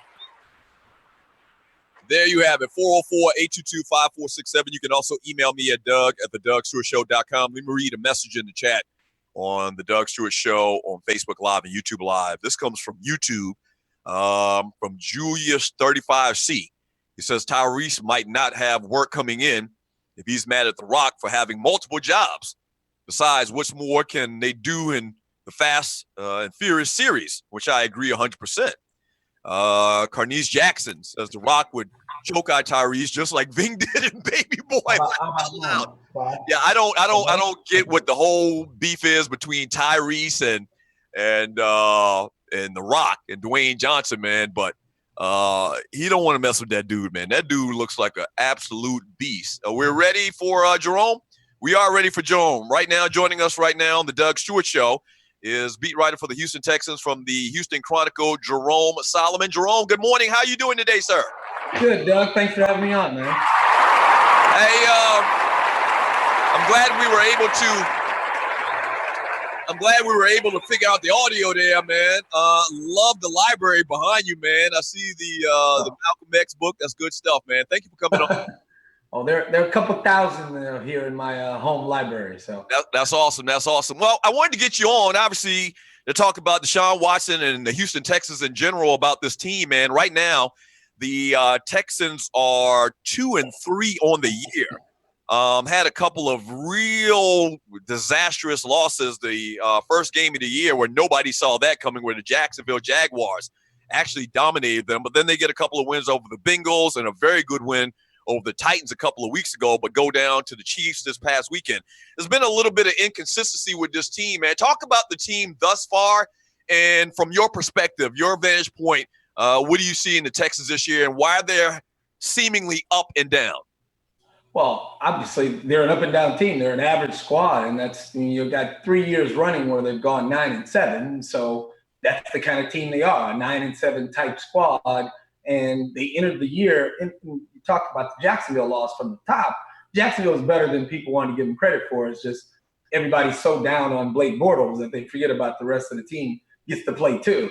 And the Texans start out with a quarterback who hadn't done anything in the league. It was an interesting choice to start with Tom Savage in the first place, but they didn't want to go with the rookie right at the top, and Tom Savage lasted all of a half of a game. So you're going to be up and down when you have a young quarterback and a middle-of-the-road team. The defense was outstanding last year. They're still coming into their own, and now they won't be able to come into their full own without two of their best players going down, and J.J. Watt and Whitney Merciless out for the season with injuries last week. Talking to Jerome Solomon right now from the Houston Chronicle on the Doug Stewart Show on Facebook Live and YouTube Live. So you just talked about it, the decision to start Tom Savage at the start of the year as opposed to the rookie quarterback that they drafted in the first round, Deshaun Watson. We'll talk more about him in a second. How was that decision met? Bill O'Brien decided to go with Savage, journeyman, backup quarterback, the most that he'll probably ever be. What did Houston fans think about that at the time that the decision was made? I know most of us from the top were like, well, that makes no sense. And it didn't make any sense from the beginning when they said Savage is going to be the guy. I mean, you described him as a journeyman to be. He hasn't been a journeyman. He journeyed from the hospital to the field, to the hospital to the clipboard. He hasn't played and he hadn't really been around, but he's been on the team for 4 years. And that was Bill O'Brien's rationale. Well, this guy knows my offense. This guy's been on the squad, and he'll be able to pick it up and be farther ahead than a rookie. But they announced that Savage was going to be the guy, even though he's never been good enough to be a starter. That's why they've had a different starting quarterback every year under Bill O'Brien. It's a confusing way to run an organization as a head coach when you know your quarterback isn't good enough, and yet you try to convince the rest of us that he is. And none of us thought Tom Savage was going to be the guy for very long. Of course, none of us thought the very long would only last for 2 quarters because he was benched at halftime of the first game. And I mean, and they did, to be a little fair to them, they made that call from the get-go. And then they met Deshaun Watson and learned, hey, this guy is one of the best at picking up things. That's why he started as a freshman in high school. And he was in the starting lineup. As soon as he got into college at Clemson, the coaches said, man, this guy makes mistakes like all young players do, but he learns from them, doesn't repeat them, and he knows every mistake he's made. That's the kind of guy you want playing when he has the talent, and Deshaun Watson clearly has that talent. Finishing up with Jerome Solomon right now from the Houston Chronicle talking Houston Texans football. You went there. I mean, Deshaun Watson has looked phenomenal. It doesn't look like the stage is too big for him. You guys used a very high draft pick. First of all, how excited were you guys the fact that he fell to you at pick number 12, I believe it was, in the first round? How excited were you to get in? How excited are you about the future and what you've seen on the field so far from Georgia's own and Clemson's own Deshaun Watson? Well, off the top, the Texans hadn't drafted a quarterback in the first 3 rounds since they took David Carr in year 1. You know, he was the number 1 overall pick and turned out not to be that good. Now, at the time, there were people questioning, why would you draft a guy number 1 overall? He isn't special. And I don't think many people thought David Carr was special except for the Texans. And it proved to be that he was not that. So it's been 15 years of dealing with people's leftovers at quarterback. And, you know, Matt Schaub came from Atlanta, and he was a backup there for Michael Vick. Matt Schaub was really good here for the Texans for quite a few years and proved some people wrong in what he was able to do. But still, there was never a time that fans were able to go, okay, here's a young franchise guy that we can believe in. And they haven't had that since David Carr's first couple of years when they realized he wasn't going to be the guy. So the trade they made was one of those trades that to move up from 25 to 12. And even though other quarterbacks had gone, it was going after a guy that people knew his name. They'd seen him play national championship games against Alabama. They'd seen him play all season and, you know, in his college career. It's like, okay, this is the guy you can believe in. And then he shows up, says all the right things. Teammates believe in him from the top. And as soon as he got on the field, you could see those sparks and that special talent that he has. And you know, people count him as a running quarterback. He's a runner. He can run, but he's not a speedster. I mean, Andrew Luck is faster than him. He's not a sprinter. He's not a RG3 type track guy who's playing quarterback. He's a quarterback. He moves around in the pocket and looks to throw the ball more than he does to run. But if you turn your back on him, he'll run for 40 yards and score a touchdown as he did against the Bengals. So the guy to this point has been more than you could have asked for. He's lived up to the hype that local fans gave him, but they're going to ride this train for a really long time. He has the potential to be a superstar special player. Yeah, he seems like he's got that it factor. And listen, I mean, there's something to be said about the fact that he's going to Houston. Like, I think of cities with a big population of African Americans, man, and Houston comes to mind. Oakland, D.C., Atlanta. So this situation that you guys are in is kind of similar to when Vic came to Atlanta. You just said it. I don't think Deshaun Watson's the athlete that Vic was, but that dual threat quarterback, man, in an African-American city, I'm sure he's getting embraced for that alone. That people are very excited to see that style of play, once again, from a community that supports and has seen that style of play a lot in the years past. Oh, and you have to also consider the history here. I mean, this is a franchise that went out and signed Warren Moon from Canada and brought him here, and he dealt with a whole lot of racism in the crowd. His family couldn't even sit in the stands at some games because of some of the actions from the fans going at him. And then he turns out to be a Hall of Famer, and this franchise drafted Steve McNair, number 1, and like, okay, wow, we got another brother, and then they left. Right. It's like you buy a brand new car and the wife just drives off in it. Right. And the year right after they leave, Steve McNair becomes a player, and they go to the Super Bowl with the Titans. So really been some rough going here in the city of Houston. Never been to a Super Bowl, let alone won one. And now you have a new franchise has sold out every game, preseason, regular season, every game since the Texans began in 2002, and never been a threat. Not even a threat to go to the Super Bowl, except when they host the darn thing, which they've done twice.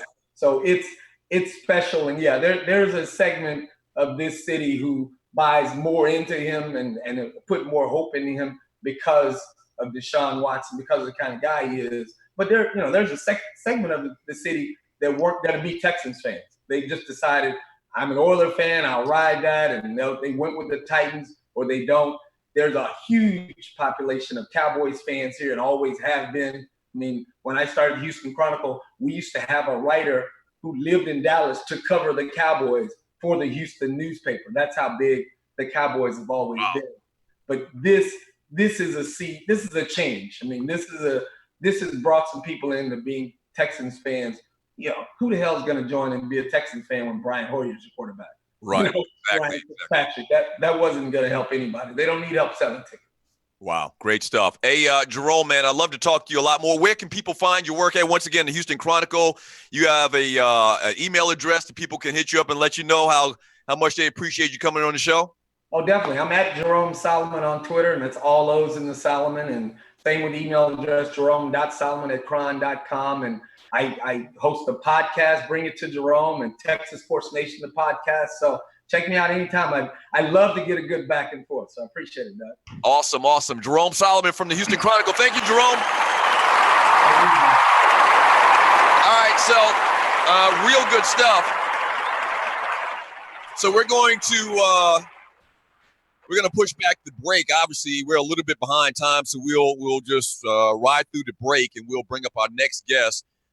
Family, Bryan Scott, former Atlanta Falcons safety here in town, and family of your boys, the Stews, on the show. All right, so Bryan coming up here in a second. I think we have him all set. We ready to go with Bryan? Joining us right now on the show, on the Doug Stewart Show on Facebook Live and YouTube Live, my peoples, my family, Cousin Bryan Scott. Bryan, what's up, man? How you doing? Cousin, I'm good, man. How are you? I am fantastic. Oh, I love the background. You in the basement? You in the digital dungeon? I'm in the office, man. Yes, sir. Yes, sir. We are talking to Bryan Scott, former safety for the Atlanta Falcons, drafted by the Atlanta Falcons on the Doug Stewart Show, man. For people that don't remember, you got drafted in what year out of Penn State? 2003 in the second round. 2003. Your last year in the league was 2013. I remember you played 2012, 2013. Yep. Wow.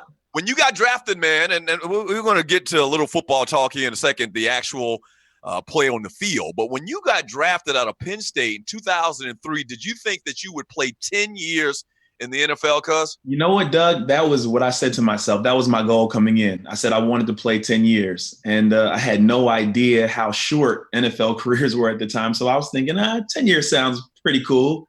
And it was a blessing, man. I was able to get it in. What about your time spent here in Atlanta? Obviously an incredibly exciting time. Vic was the quarterback. We all know about that. And the team was high flying and exciting. You live here now in Atlanta, so you love the A. Yes. Reflect a little bit about your time playing for the Atlanta Falcons, the organization, Arthur Blank, the whole kit and caboodle. Man, well, when I first got here, you're right. Mike was at quarterback. You know, they had just came off that awesome season, beating Green Bay in playoff game. And we just had some really high expectations, man. And that first year in, that's when Mike, we broke his leg and things kind of went down. But then we were able to kind of turn things around in 2004, made it back to the NFC Championship game. And then 2005, it kind of went downhill again, man. And but my time here in Atlanta, I've never, and I say this all the time, Arthur Blank, I'm so happy for him and, how this team has just progressed over the years. And man, my heart just hurt, was heavy when we couldn't pull it off last year in the Super Bowl, because Mr. Blank, he deserves the win. Talking to Bryan Scott right now on the Doug Stewart Show. So for people that don't know, I keep saying that we're family. Your pops is from my hometown, not my hometown. He's from the same area. The entire Scott family. He's got 5 brothers, and they're pretty much like my uncles. They're cousins, but we call them uncles. And right. knowing you ever since you were a little boy, man, and very proud of you and what you did in college and with the Falcons, man. So we are really family. Yes, sir. Yes, sir. People don't realize, man, y'all are my idols still. You know, when you're younger, it's like things are bigger than the world, right? And so growing up and hearing the stories about you going to school and then obviously Ryan and playing in the league, I aspired to be like y'all, man. So that's never changed. That's good stuff. I remember when we went to one of Ryan's game, they played in Philly. So you grew up in the Philadelphia area, the Metro Philadelphia area. And we went to a game between the Lions of Philadelphia, and you came to the game with your pops, I believe, and your mom. Yeah. You came to the game, and that's like the first time I'd see you since you were a little boy. And I was like, damn, Bryan got big. Like you were at Penn State at the time, I believe. And man, you ended up coming to the Falcons, and everything was great. Yes, sir. Everything just kind of worked out, man. But it's a blessing. Yeah. All right. So what do you got going on these days? Catch people up that remember you from playing for the Falcons and some other teams. Right. What do you do daily right now? Let the people know what Bryan Scott's up to. Yeah. So, man, I hung up my cleats and I picked up my entrepreneurship, right? And so I'm a franchisee of Title Boxing Club. We're located up in Alpharetta, and Title is a non-fighting, non-sparring boxing fitness facility. And people normally ask, well, how does that work? And we're home with a signature power hour. So members come in, they wrap up their hands. We take them through an hour workout, right? The first 15 minutes is done body weight exercises. So jumping jacks, air squats, lunges, shadow boxing, stretching, kind of get the body warmed up. And then after that, we put on the gloves. And I always say that's where the magic happens. So it's 30 minutes on the heavy bag, 3 minutes on, 1 minute off, just like a fight. The trainer's running around, has a microphone on, instructing you, telling you what kind of punches to throw. After that, we get down, we pick up a medicine ball, and we go through a core workout. So I'm super passionate about it, man. I've seen so many members lose a ton of weight, ton of body fat, tone up. And then on the other side, you know, I was on Shark Tank about 2.5 years ago. I think you know this. And with a company called Noene USA, and it's spelled Noene, Noene USA. And we make this shock absorbing material that absorbs and disperses high frequency shock. So that is what I'm doing now, man. Outside, you know, husband and daddy, all this fun stuff. But right. So back up to the Shark Tank thing. For people may not know that, but you actually went on Shark Tank and you won. You actually won the endorsement. I guess the financing from the Sharks. I guess they're called. Yes. What was the coach name from the Dallas Mavericks? What's his name? Yep. Mark Cuban. Mark Cuban was part of the panel or whatever.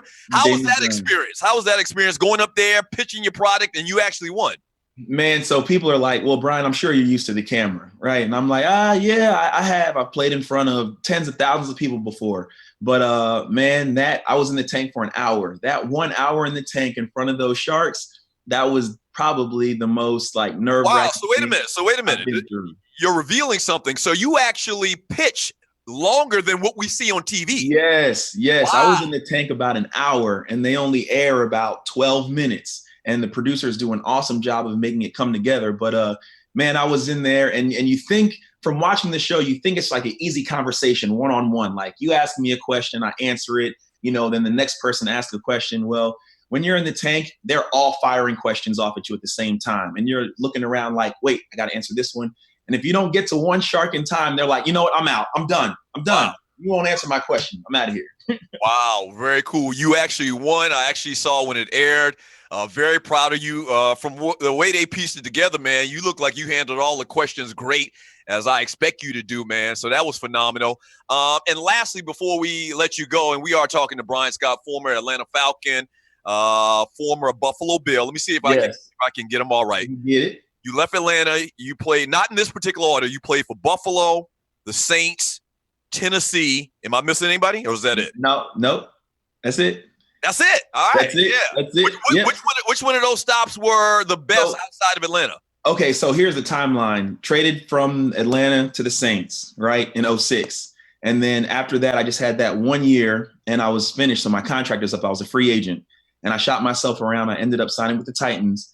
I was only there during the off season. They let me go before week 1 of the season. Wow. Yes. I came home. I spent week 1 at home, and then I went to Buffalo, and I stayed up there for 6 years. Yeah, a great fit in Buffalo. That was very good. It was a very good fit. So everybody always asks me that. What's my favorite team, right? And this is not a politically correct answer, I promise, but all of them mean something for different reasons, man. Atlanta gave me my first opportunity into the league. I was in New Orleans the year after Katrina. And so that was just big, helping, doing my small part to help rebuild the community. And then Buffalo will always be a special place to me. Shoot, I spent the longest time up there, and those fans are awesome, man. The city's awesome. Great. Lastly, man, a lot of people know this. And we're finishing up with Bryan Scott right now on the Doug Stewart Show on Facebook Live and YouTube Live. A lot of people know this, but some people may not. You're an accomplished musician and singer, man. What are you doing with that?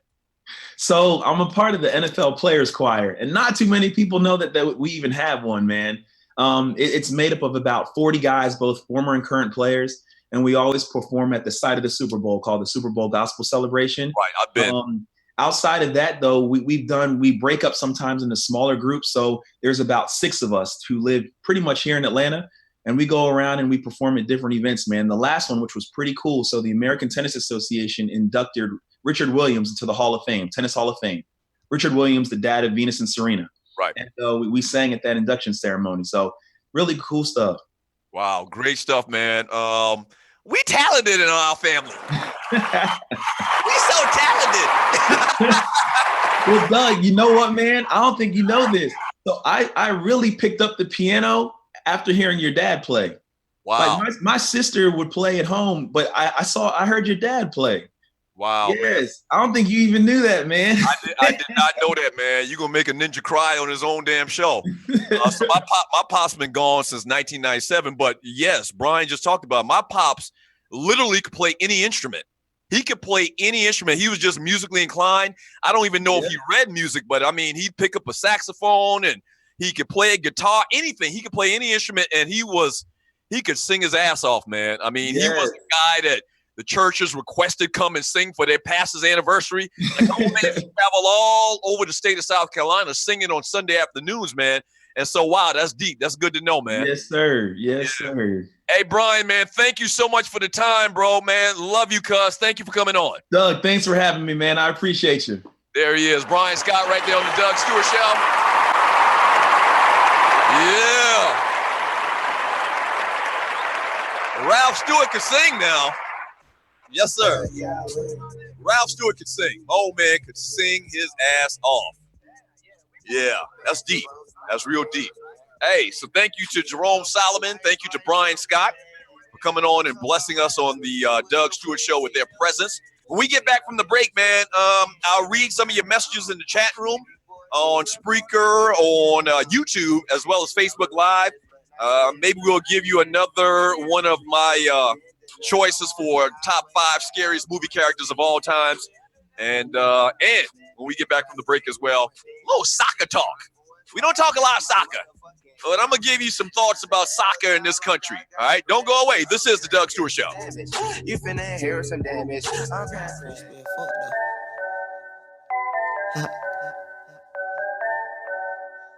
Born rich. Yeah. Born rich in this motherfucker, man. Nick, what up? Nick, what up? Yeah. My circle tight, so boy, the hell with you. Go to hell. I pay my dues, so what the hell it do? Let's work, nigga. She wanna link up, but we never do. I'm busy. That pussy ain't even much on my schedule. Not at all. Try to catch me, I'm in the city making several moves. Atlanta.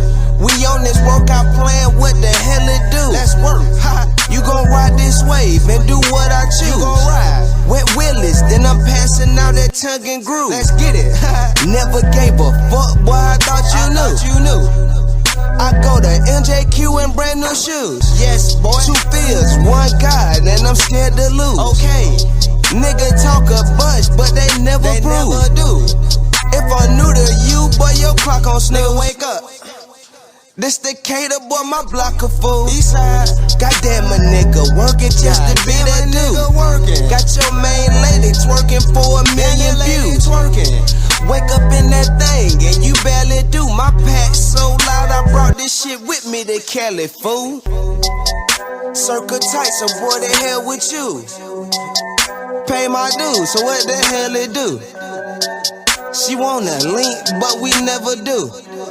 That pussy ain't need much on my schedule. I'm working out, I'm working out, I'm working out. Ain't got time. I'm working out, I'm working out, I'm working out. Ain't got time. I'm working out, I'm working out, I'm working out. Ain't got time. I'm working out, I'm working out, I'm working out. Ain't got time. I'm working out, I'm working out. I'm working out, I'm working out, I'm working out. I'm working out. Bitch ain't got time, I'm working out. I'm working out, I'm working out, I'm working out. How you gon' stop me, nigga? I'm in motion. Yeah, you can't. TD, I'm a kid, these niggas should let me know when. Yeah, that player shit got no win. Play on. That weak shit don't get no promotion. Yo! Rise! Welcome back to the Doug Stewart Show. Real good guest, man. This is how we do things around here on TDSS. Yes! Yeah. All right, so we got TheCoolisMac coming up here later on in the show. We're also going to talk to comedian Big Sean. We still got a couple other guests ready for you, man.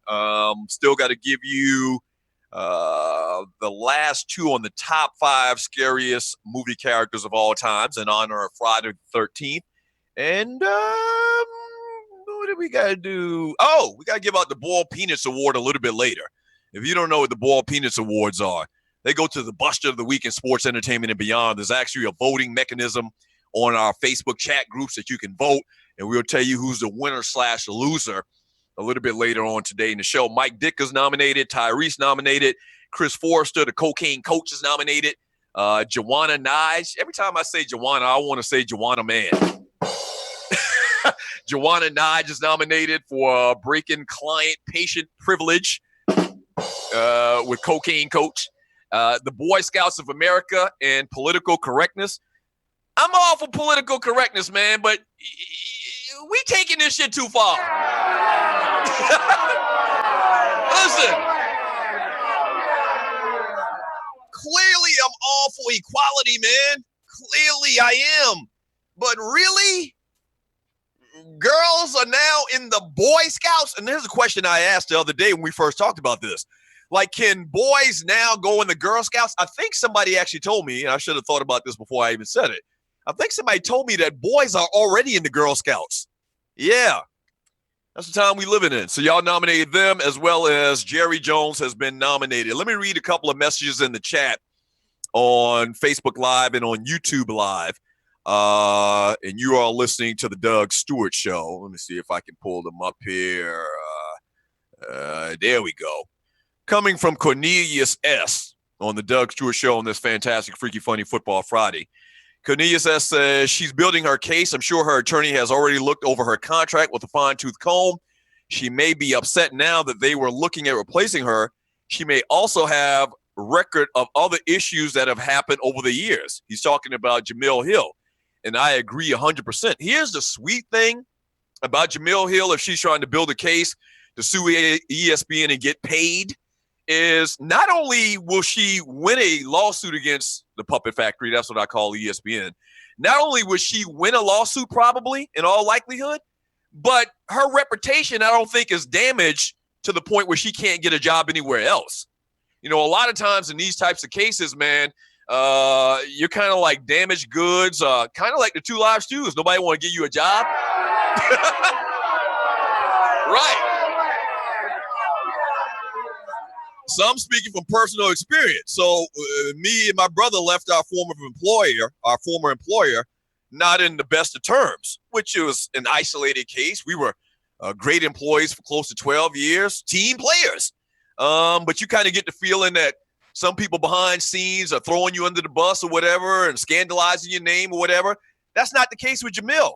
Like, I really do believe she would have several opportunities come available to her, whether it be TV One, Aspire, BET, all of them black stations. You know, she would be, you know, definitely given an opportunity at some of those places, not also counting Fox. All right. So Very interesting. Very interesting. I think that one or two things, as I said earlier. One, she's building a case to sue ESPN, or two, she's building the case just to get out and get a better deal at Fox in particular. From Spartan LD, he says, he reminds me of my uncle too. Cat thinks he's all world, but the family be laughing at him behind his back. He's talking about the number one Chief Rocker Vern from Jersey.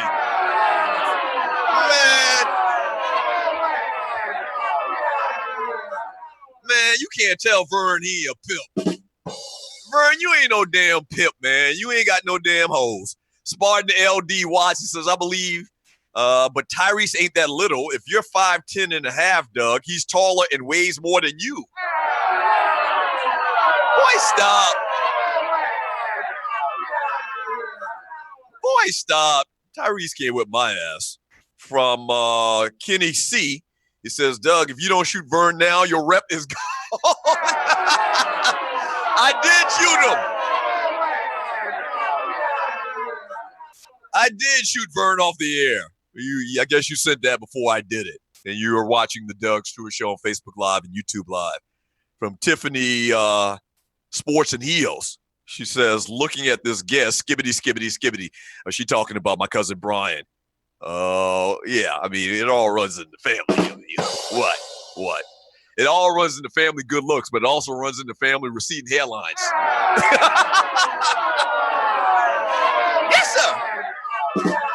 Yes, sir.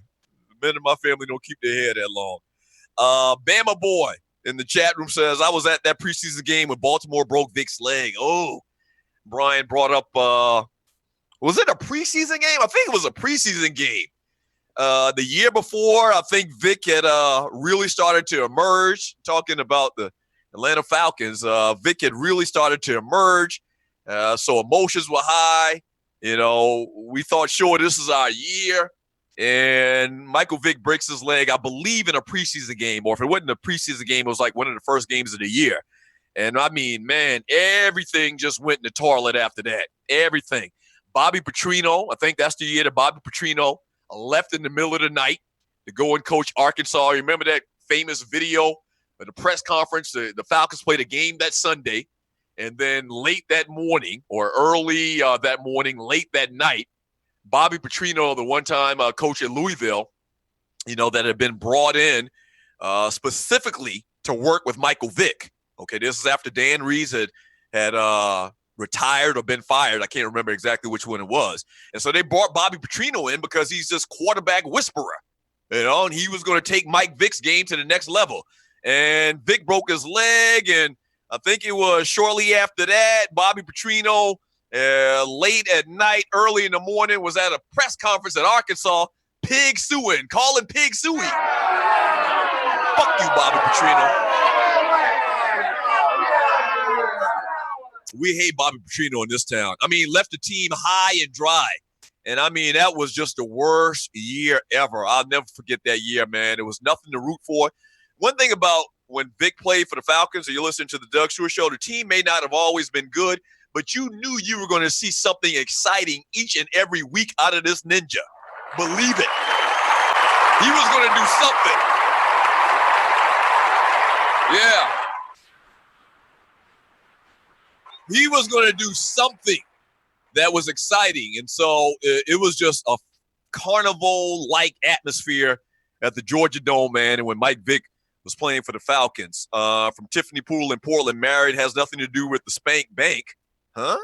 Mocha says, oh, he's married, darn. Selena Fields, Jesse is a distraction, huh? Tiffany's Sports and Heels, I love his distractions, talking about my cousin Bryan. Leave that man alone. That man is off the market. From Mocha, he got a nice smile. Poole in Portland, pension in full effect. Why y'all worried about that man damn pension? See, this is what I'm talking about. This is what I'm talking about. This is what I'm talking about. The man was on the YouTube live show for 6 minutes, and now you talking about his damn pension. Shit! Pension in full effect. What do you mean pension in full effect? Come on, man. Don't be scandalous like that. Rail Scott, he says, I need that jersey in the background, Cuzzo Scott. Rel Scott is a fan of Bryan Scott and a fan of the Atlanta Falcons. He actually lives in Philadelphia, but he'd rather root for a real team than them sorry-ass Eagles, who, by the way, looked pretty damn good last night. I got to give it to them. Eagles looked pretty good last night. Defensively, they look strong as hell. The Carson Wentz kid, when a couple of these quarterbacks retire, man, Carson Wentz is going to be one of the top quarterbacks, or regarded as one of the top quarterbacks in the league, easily. He's probably in the top 10 conversation right now, and the future is super bright for him. The future is super bright for a lot of teams if you're talking about quarterbacks, man. One, Houston, Texas, and Deshaun Watson, as we talked about earlier. Carson Wentz in Philadelphia. Yeah, a lot of these guys, Cam Newton, even though they lost last night, man, is still very, very young. A lot of these quarterback positions, man, make you kind of smile, all right? Hey, listen, we get back from the break, I'm going to give you the Funky Four. I believe it's time for that. Yes, it is. The 4 biggest games in football this weekend. We'll kind of highlight 2 college and 2 pro. We'll run through those. Still got to give you my thoughts on the World Cup or the U.S. soccer team not making it to the World Cup. We'll get to that. We got a couple more guests coming up for you. This how we do it on Fantastic, Freaky, Funny Football Friday, baby. Yeah. Back in 3 minutes, the Doug Stewart Show.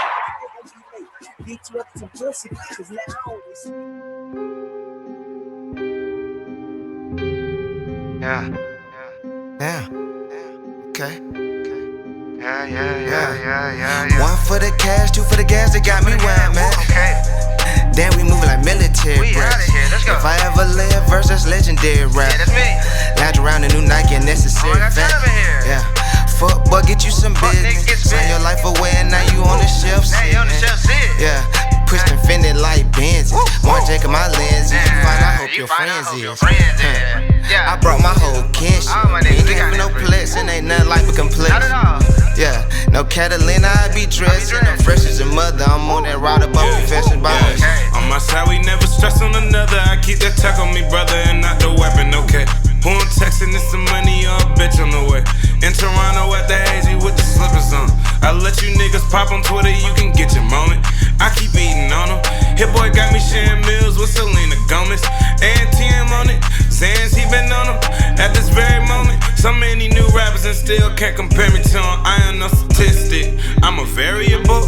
I might buy me some old Nike out of Goodwill and still kill them. WD&G, we still here, nigga, deal with them, whoa. I know you knew that was coming back up from them, whoa. Orange bags when I walk up out the stove. 808-1317, that's a lot of dough.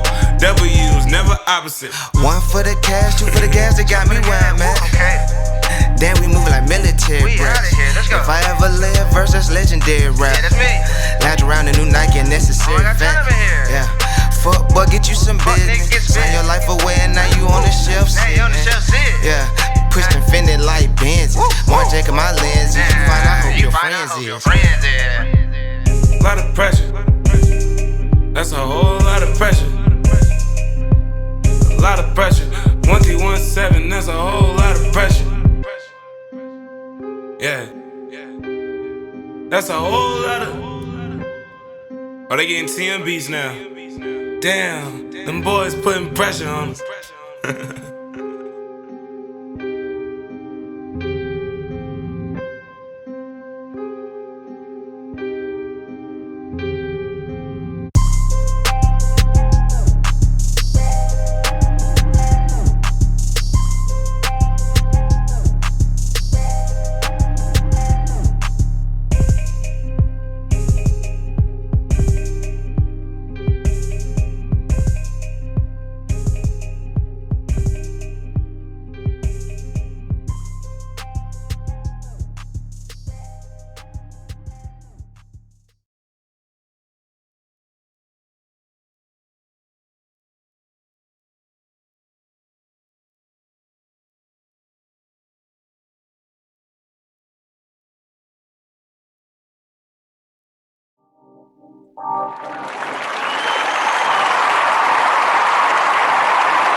Welcome back to the show.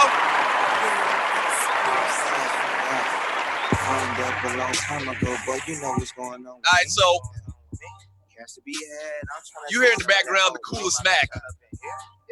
actually a friend of the family. We're going to talk to him, as a matter of fact, in about 30 minutes. No, as a matter of fact, in 15 minutes, we're going to talk to the CoolisMac. Young kid, very talented. He actually rhymes a little bit. He's not a mumble rapper per se. He got some skills. And this music, this is the music that all of the hip hop music today is down with. This music will hypnotize your ass.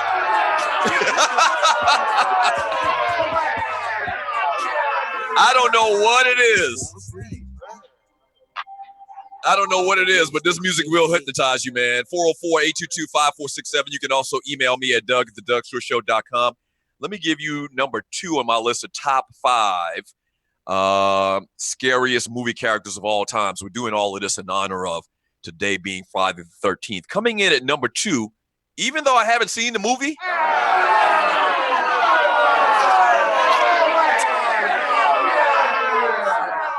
is Pennywise, the character, the clown character from the movie It. All right.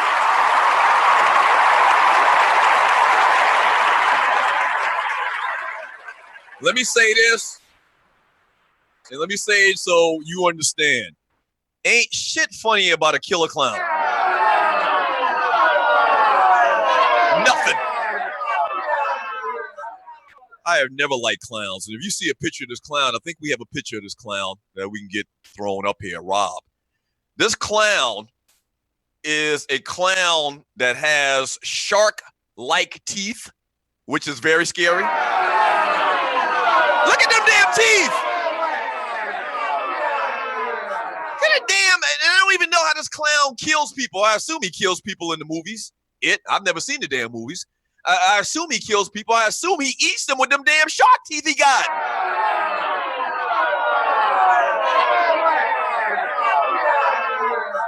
I have never ever liked clowns, man. When we used to go to the circus, which tragically, if you haven't heard, Ringling Brothers Circus is going the way of the dinosaur.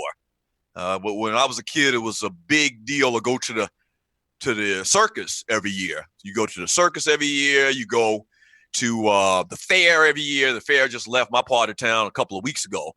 And so it was a big thing. But even as a little lad in the low country of South Carolina, man, when we went to the circus, man, and the damn punk-ass clowns used to come out, I used to cower behind my mama. Fuck you, clown. F you, clown. I don't like clowns. So coming in at number 2 on my list, even though I haven't seen the damn movie, I know what it's all about. A killer freaking clown. You ever seen Killer Clowns from Outer Space? That movie? It comes on TBS, Saturday afternoons. It's freaking Killer Clowns from Outer Space. Ain't shit funny about a damn clown. Nothing. So the 4 biggest games this weekend I kind of wanted to mention. And this weekend ain't the greatest weekend for college football. And you're watching the Doug Stewart Show on the TheCoolisMac.com, as well as on Facebook and YouTube Live. One of the games that I guess I'm kind of interested in, because you have 2 teams from the ACC. That's the conference that we watch in this part of the country. Show is based in Metro Atlanta. Georgia Tech on Saturday afternoon taking on the University of Miami. 4-0 Miami taking on 3-1 Georgia Tech. Georgia Tech easily could be 4-0 right now with that triple option offense that they run. Paul Johnson, the head coach, has been implementing throughout his career as head coach at Georgia Tech for many, many years. They run an offense unlike anybody else in college football. Everybody used to run that type of offense, 40 years ago when I was a kid, option style offense, but not many big time Division I football programs run that triple spread option like Georgia Tech does. And so they're 3-1. They had Tennessee on the ropes, and somehow Tennessee came back and beat them in that particular game. So Georgia Tech taking on the undefeated Miami Hurricanes this coming weekend, ACC battle, 3:30 p.m. Eastern time on ABC. All right, so Mark Walton, the running back for Miami, is done for the year. He had been leading the ACC in college football in a bunch of different stats at the running back position. He is done for the year after suffering a broken ankle. And so not a good sign for them. Mark Richt, another storyline. Mark Richt, former head coach of the Georgia Bulldogs for many years. Obviously, the rivalry between Georgia Tech and Georgia, taking on a team that, once again, at the end of the year was a huge rivalry, Tech and Georgia. He's the head coach in Miami now, his alma mater. So I'm kind of looking forward to this to see if Georgia Tech can pull the upset. The number 11 ranked University of Miami Hurricanes taking on the Georgia Tech Yellow Jackets. I'm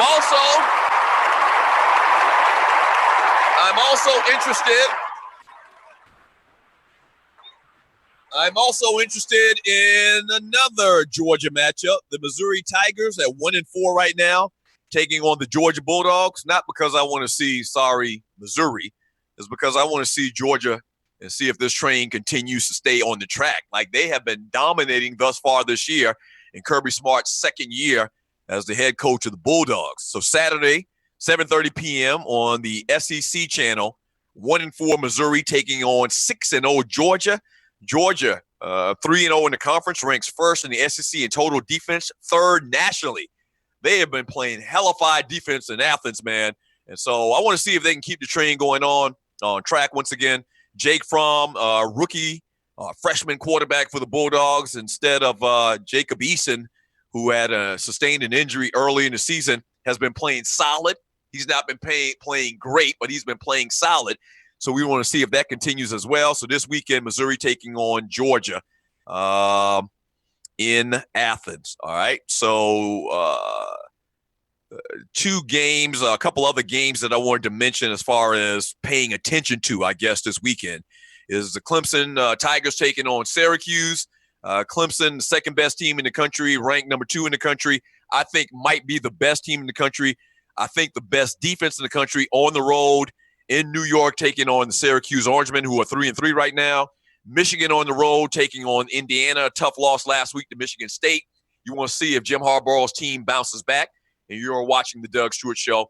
Auburn on the road, taking on LSU.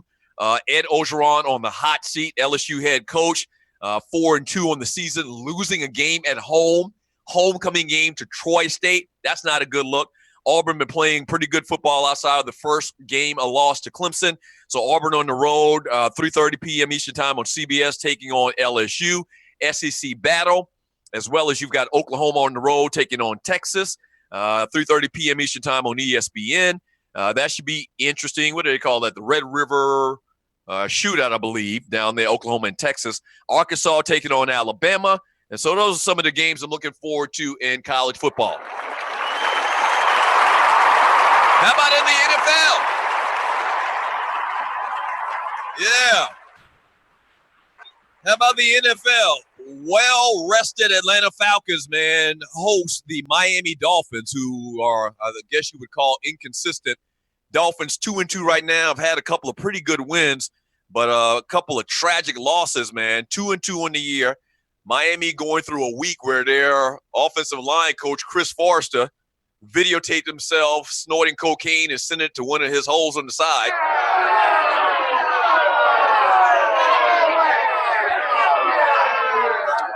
She, in turn, released it to the media, and the rest is history. He had to step away from the job. And so the Dolphins, on the heels of a lot of controversy, come to ATL. Falcons had a bye last weekend. So once again, they are rested, 3-1 on the season right now. Sunday, 1 p.m. kickoff time on CBS. That's game number 1 I'm looking most forward to. And game number 2, I think clearly the best game of the weekend. The Pittsburgh Steelers, 3-2 on the road, taking on the Kansas City Chiefs in Arrowhead Stadium. Yeah. Kansas City, right now, the only remaining undefeated team in the NFL, 5-0 right now, hosting the Pittsburgh Steelers, 3-2 right now, who had a tragic loss last weekend. Ben Roethlisberger threw 5 interceptions in a loss. And Kansas City, man, they just look dominant. Tyreek Evans, Tyreek Hill, Kareem Hunt, the running back. They got some great weapons on offense, solid wide receivers. And Alex Smith is playing quarterback like a real quarterback, something that we pretty much haven't seen throughout his career in the NFL. That defense is just a beast, men amongst boys out there, the Kansas City defense. and you know you're going to get great defensive play out of the Pittsburgh Steelers. So that's a 4:30 kickoff on CBS on Sunday. Can't wait. Steelers on the road taking on the Kansas City Chiefs. Some other good matchups. Some other good matchups this weekend in the NFL. The Green Bay Packers on the road taking on the Minnesota Vikings. 4-1 Packers. Great win last week for them. In Minnesota taking on the Vikings. 3-2 right now, who seems like they're coming around. No Sam Bradford in that game, as you will have Case Keenum starting, as Sam Bradford has some type of re-injury with that knee that he's having an issue with. The Cleveland Browns on the road taking on the Houston Texans. Talked about them earlier.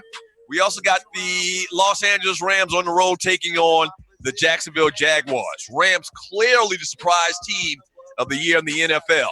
You got the Giants, the punk-ass Giants on the road taking on the Denver Broncos. We talked about that earlier with the #1 Chief Rocker. And so there you have it. The Funky Four, the 4 biggest games this weekend in the NFL. When we get back from the break, we are going to talk to the guy that you hear in the background right now, TheCoolisMac. Yeah, up-and-coming recording artist coming to you straight from Los Angeles, California, by way of Decatur. Don't go away. The Doug Stewart Show.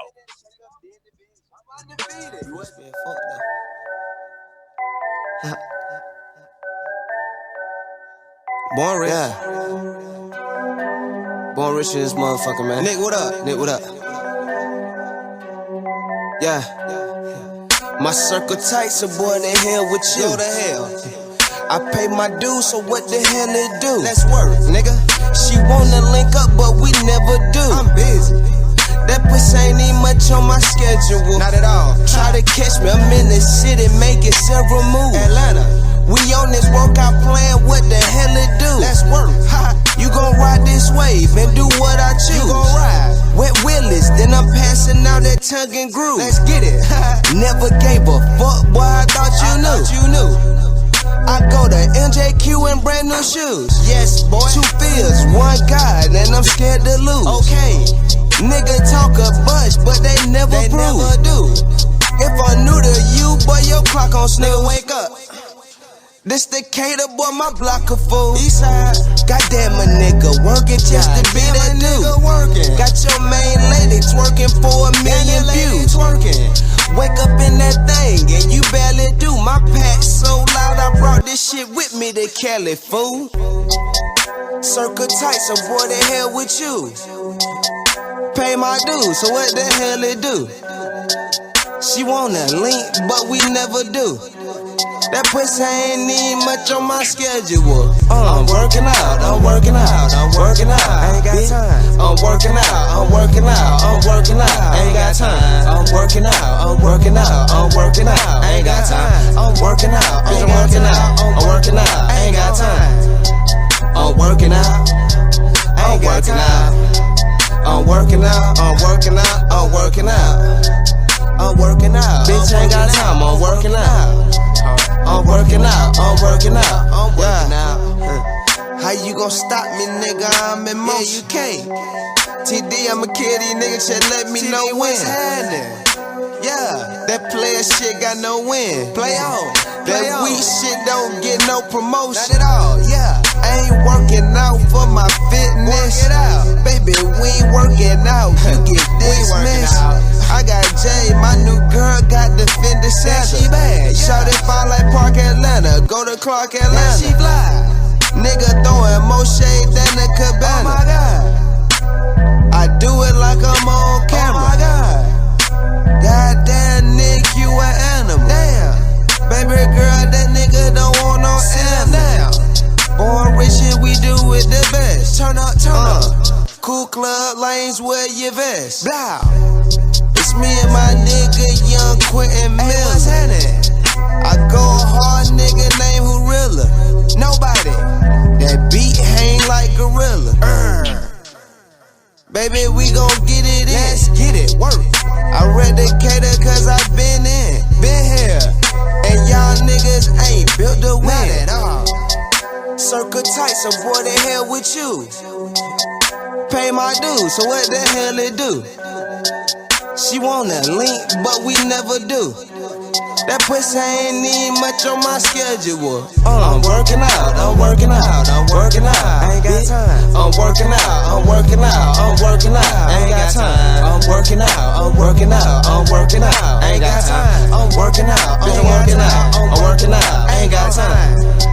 I'm working out, I'm working out. I'm working out, I'm working out, I'm working out. I'm working out. Bitch ain't got time, I'm working out. I'm working out, I'm working out, I'm working out.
Hey, welcome back to the Doug Stewart Show.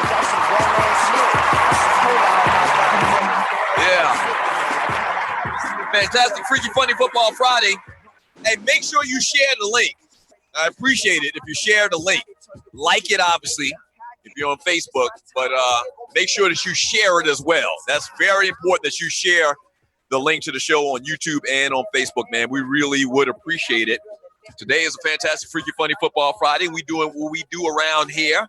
I still got to give you the Boiled Peanuts Award winner, which is the Buster of the Week in sports, entertainment, and beyond. We still got to do that. And I got to give you number one on my list of top 5 scariest movie characters of all times in honor of Friday the 13th. But right now, we've been playing this music all day long. We actually got a couple videos that we're going to play before we get out of here today, man. Joining me on the line right now is the coolest. There he is, the CoolisMac. What's up, y'all? What up, man?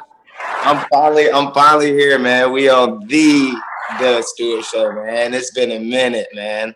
It's been a minute, man. So for people that I haven't really told the story, but your pops is actually my neighbor. Yeah. And, many years ago now, probably 7 or 8 years ago, man, he reached out to me. He was like, man, can you help my son? This is how your daddy talk. Can you help Can you help my son get in the music industry? You know anybody?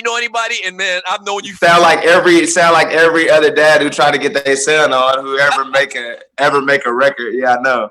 Right. And so we've known each other, man, and I helped make some contacts for you, man. And so your career has been ongoing for a while. You're actually in California now. You're originally from Decatur. Originally from Decatur, Georgia. Yeah. But right now I'm out here in California, just kind of taking it to the next level, you know, because we independent. So, you know, we just taking the contacts that we got and kind of, you know, I guess kind of elaborating on it, you know, making it like a real thing. I felt like I kind of wasn't treating it like a job. So, you know, now it's like a full-time thing. Like I gotta, you know, really buckle it down. You're going for it. We're talking to stage name TheCoolisMac on the Doug Stewart Show on Facebook Live and YouTube Live. So originally from Decatur, moved to California. Expound upon that a little bit more. You felt like you needed to be in LA, which I got to be honest with you, it sounds kind of strange. You can tell me the reasoning behind this, but Atlanta is a huge music market, especially for hip hop. Right. Did you feel like you needed to leave Atlanta to go to LA? We know LA is Hollywood, but Atlanta ain't itself. Right.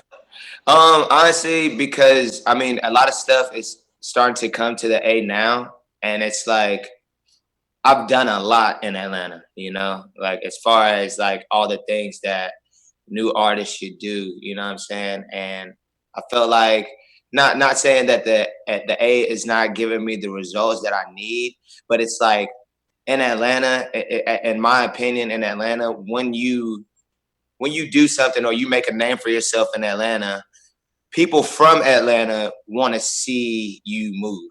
You know, people want to see you make different moves and see you going out on limbs and see you, you know, challenging yourself and being successful, because as you said, like, Atlanta is pretty much an incubator, you know, for music, you know, whether it be hip hop or, you know, anything else. Acting is coming down there now, you know, so it's just, you know, when people do the same thing, it's kind of redundant, right? You know, so you want to step out.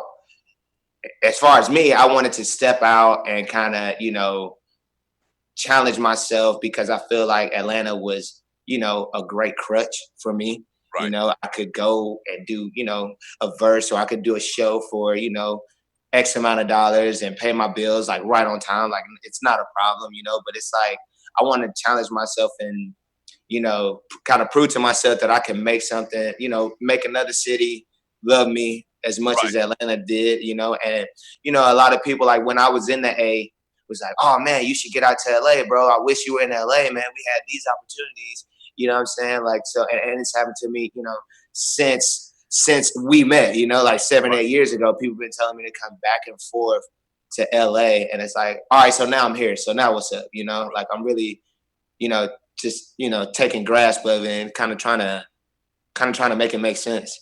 Talking to the Coolismac right now on the Doug Stewart Show on Facebook Live and on YouTube Live on this fantastic, freaky, funny Football Friday. Yeah, and Atlanta, what I find about Atlanta, I actually owned, and I think I told you this. This was a long time ago. This was like 1998 or something like that. Me and a couple other guys owned an independent record label. We to do our executive producer thing. And so we sold mixtapes all over the city. One thing about Atlanta that I found out is the recording industry is very cliquish. Like, a lot of people know each other. They put their boys on, their cousins, their people that went to high school with them. Like, a lot of the people that have made it went to Tri-Cities High School. So if you don't know the right people, it's hard. It's very hard. Was that part of the thought process of moving to LA and trying to pursue your music more? Yeah, I mean, I wouldn't say that. I wouldn't say that it was just too hard for me, because it's not like those, and it's absolutely right. And that's why I appreciate Atlanta, because it's not a crab barrel. You talk to a lot of other people in other states about the state of, you know, rap in their you know, cities, you know, and in particular, I was talking to a guy from Memphis, Tennessee. And they say, dude, like, nobody really wants to see you make it, you know? Like, when you get there, I mean, when you're on your grind, it's all good. But when you get it, it's like, oh, man, you in Hollywood, and I don't want to see you make it, so I'm going to grab you down. It's almost the exact opposite in Atlanta. It's like, if you got some tight stuff, man, like, I got some tight stuff, let's put that together and make more tight stuff. Like, let me, you know, maybe you got this group of fans that I don't have, and vice versa. We can work that out. You know, people in the age just want to be seen, you know? So it's like, if I can be seen with you, you know, people are going to respect that, or people are going to take heed to that and want to listen to my music or want to give me a chance. And I definitely am in one of those cliques. Like, I'm still in one of those cliques in Atlanta. Like, we record, and it's a lot of people that we know that we don't record with, you know, and it's not because we don't want to record with you. It's just because it's easier for us to do our thing in our own little space, and everybody can shine. And it's like, I don't think my move to LA was like solely upon like it being too hard as far as like people clicking up together. I just feel like while my clique is back in the A, I can be out here, you know what I'm saying, on a whole nother front, you know, because I'm 3 hours behind, so I'm handling business over this way. Y'all handling East Coast business so we can take over the world, you know. That's kind of that's kind of my reasoning for moving, because I know my boys are still going to be in the A holding me down. So when I touch back down, it's on like I never left, you know. Right. All right. So tell us about, we're finishing up with the Coolismac. That's COOLISMAC, right? Yeah. The Coolismac. Check them out on YouTube. Got several videos, hot videos on YouTube. We'll actually play one coming back going to our break here. What's your latest project? Where can people find it? You got a website, email address? How can people reach out to the Coolismac for business and hear some of your stuff. If you're trying to do serious business, serious inquiries only on the Stewart Show. All right. But yeah, so I got a project out right now. It's called To Be Announced. It was called To Be Announced because I didn't want no pressure on dropping it. The date was to be announced. The name was To Be Announced. You know what I'm saying? So that came out about 2 months ago. It's called To Be Announced. You can search that, or you can search the Coolismac. You can search it on iTunes. I'm on Spotify, Google Play. If you're in Africa, like you got an app over there in Africa, I'm on that too. Just search it, and you can Google me. The Coolismac. My IG is the Coolismac, but with an extra O. I lost the password to my other one, but the second one is extra lit. I'm older on that one. And on Twitter, it's the Coolismac. Just like the stage name, 2 O's.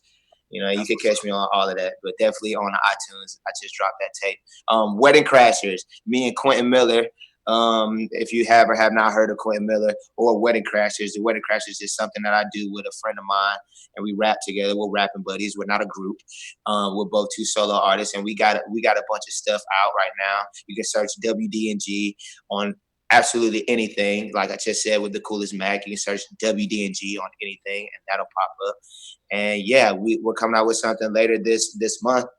And as far as like the solo, I'm coming out with something else like next month in November. So we got a bunch of stuff coming up, man.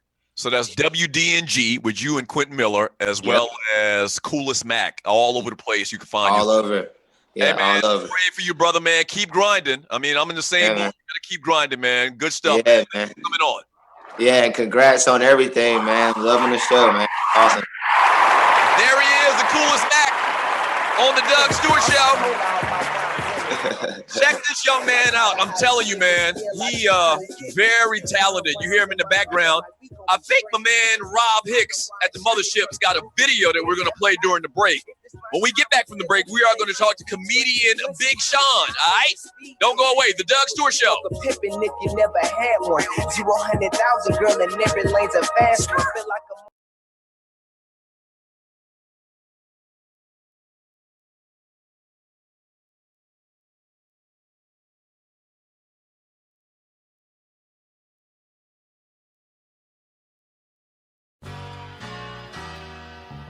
yeah. You know what time it is, nigga. 0-100,000. Kid, what's happening? Chill. Follow the bounce. Patience is a virtue for my haters, that's a long ass line. When they see me, they say, Mac, it's been a long ass time. Where you been? Shit. Well, goddamn it, I guess I lost some friends. Y'all been following that hype. Me and that shit don't blend. Youngin', that mean I got a lifetime to spend. If I'm the problem, make amends. Y'all some grown ass men. I'm bipolar all my rhymes, and it's downright sickening. Like how the hottest nigga still out here cold kicking it. Rhyme round in my Honda like we gon' be straight. Plus my partner Ryan shot it, turn your fruit to V8. I'm cocky. If it's my time, I'm still gon' be late. V12 some pussy, cause now I own this speed date. That was a stroke of pippin' if you never had one. 0-100,000 girl in every lane's a fast one. Feel like I'm on the island and I'm looking like the last one. I'm really the man. They say it's from here to mainland. Patience is a virtue for my haters, that's a long ass line. When they see me, they say, Mac, it's been a long ass time. Where you been? How you doing? How you living? Where you been? How you doing?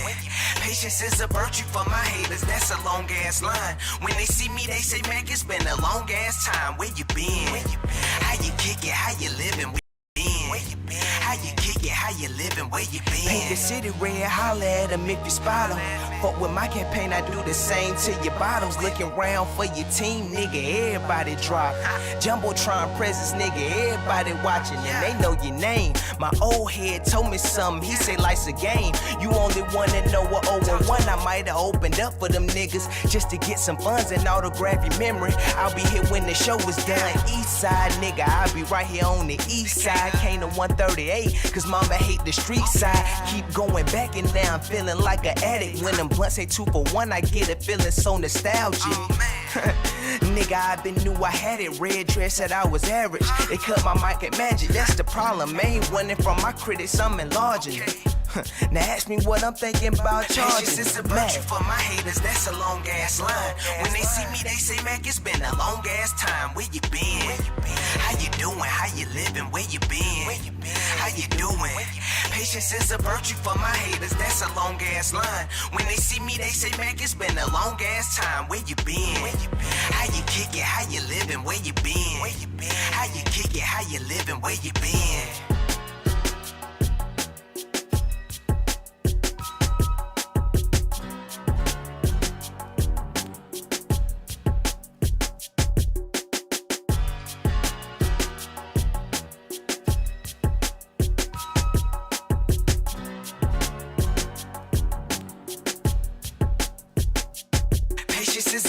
For my haters, that's a long ass line. When they see me, they say, Mac, it's been a long ass time. Where you been? How you doing? How you living? Where you been? How you doing? Patience is a virtue for my haters, that's a long ass line. When they see me, they say, Mac, it's been a long ass time. Where you been? How you kick it? How you living? Welcome back to the show.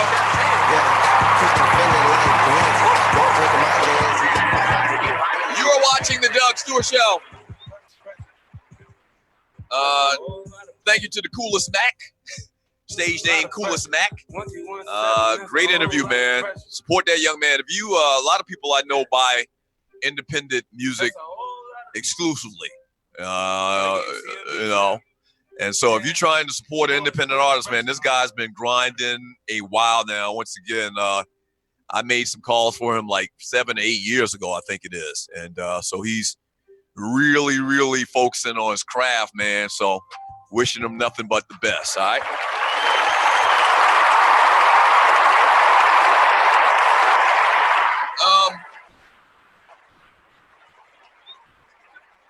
So I still got to give you my number one scariest movie character of all times. Number one on my list was, or number 5 on my list was Jason Voorhees from Friday the 13th movies. I've never seen that movie before in my life. I know what it's about, though. Freddy Krueger, Nightmare on Elm Street. Is that the name of the franchise? Never seen that movie either. I know what it's about, though. Coming in at number 3 was Chucky, badass little doll from Child's Play series. I actually watched a little bit of that movie.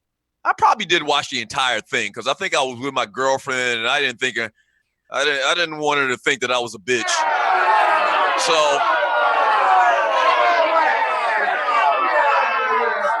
So I think I actually watched that with a girlfriend at the time when that movie came out. I think I actually went to the movie theater, if I'm not mistaken, just because she wanted to go see it and I didn't want to sound like a bia once again. So I went, but I was definitely holding myself in the theater. That was a scary movie. That damn little doll was scary as hell. Coming in at number 2, never seen this movie either, but I get the premise. A scary-ass killer clown. And coming in at number 1, as we're waiting for the call of Big Sean, look at that damn clown. My God. Coming in, that's okay. Rob put up the picture. Coming in at number 1 on my list of top 5 scariest movie characters of all time is this ninja right here. Candyman. Right. Candyman. The reason why Candyman is the most scary movie character to me is because he reminds me of my daddy, a black man that will kill you.